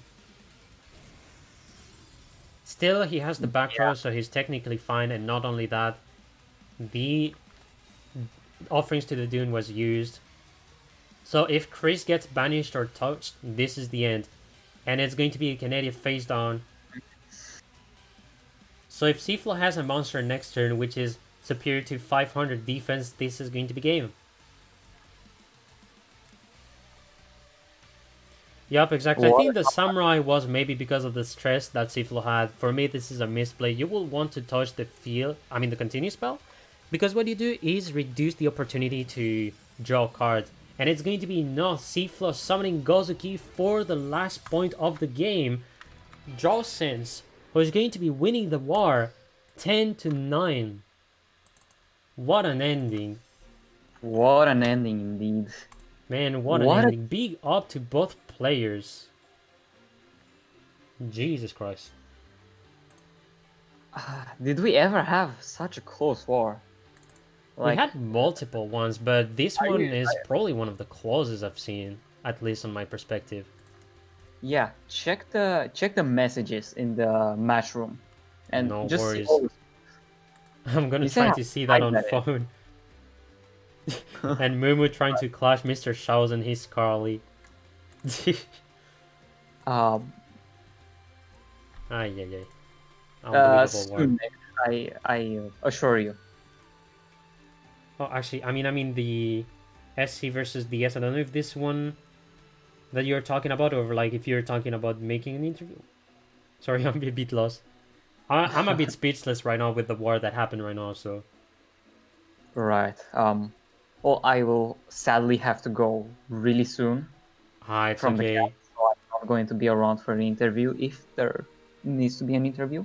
But I will be free to rate. So honestly, I'm not going to lie, I don't feel to make an interview, sadly, and I think maybe the players are sort of tired after such amazing war from both of the teams, so I think I'm going to be saying that, so congratulations to both teams yet again. Amazing war, and both of the teams are guaranteed to be on the top 4 of their division, so they're going to be pretty fine. And yet again, congratulations to Drawsons for this amazing win. And I think we can end with a raid, so I don't know who I will be raiding, but I think there was a streamer I wanted to raid, but I think he went to sleep knowing him. Or so I guess.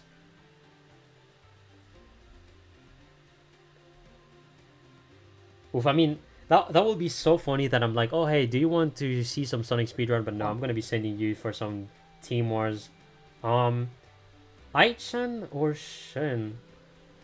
let's go with Shan actually, because I think the match will end really soon from the side of Yep, I see there's an 8-9 on the side of Aichan. We're gonna be raiding Shen my try then.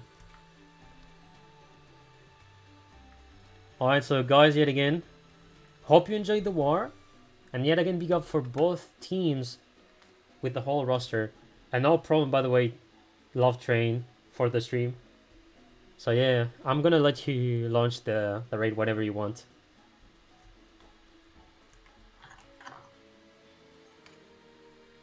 Right, let's start the raid and give the goodbyes.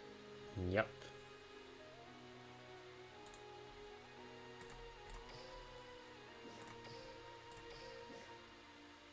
All right.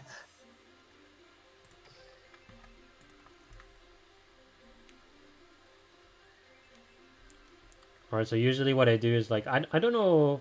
Wait, this is a weird. Well, anyways, I'm not gonna say it. It doesn't even matter. Forget it. Anyways, thanks again, guys. And see you next time. Have a good day, Bye. night, evening, whatever.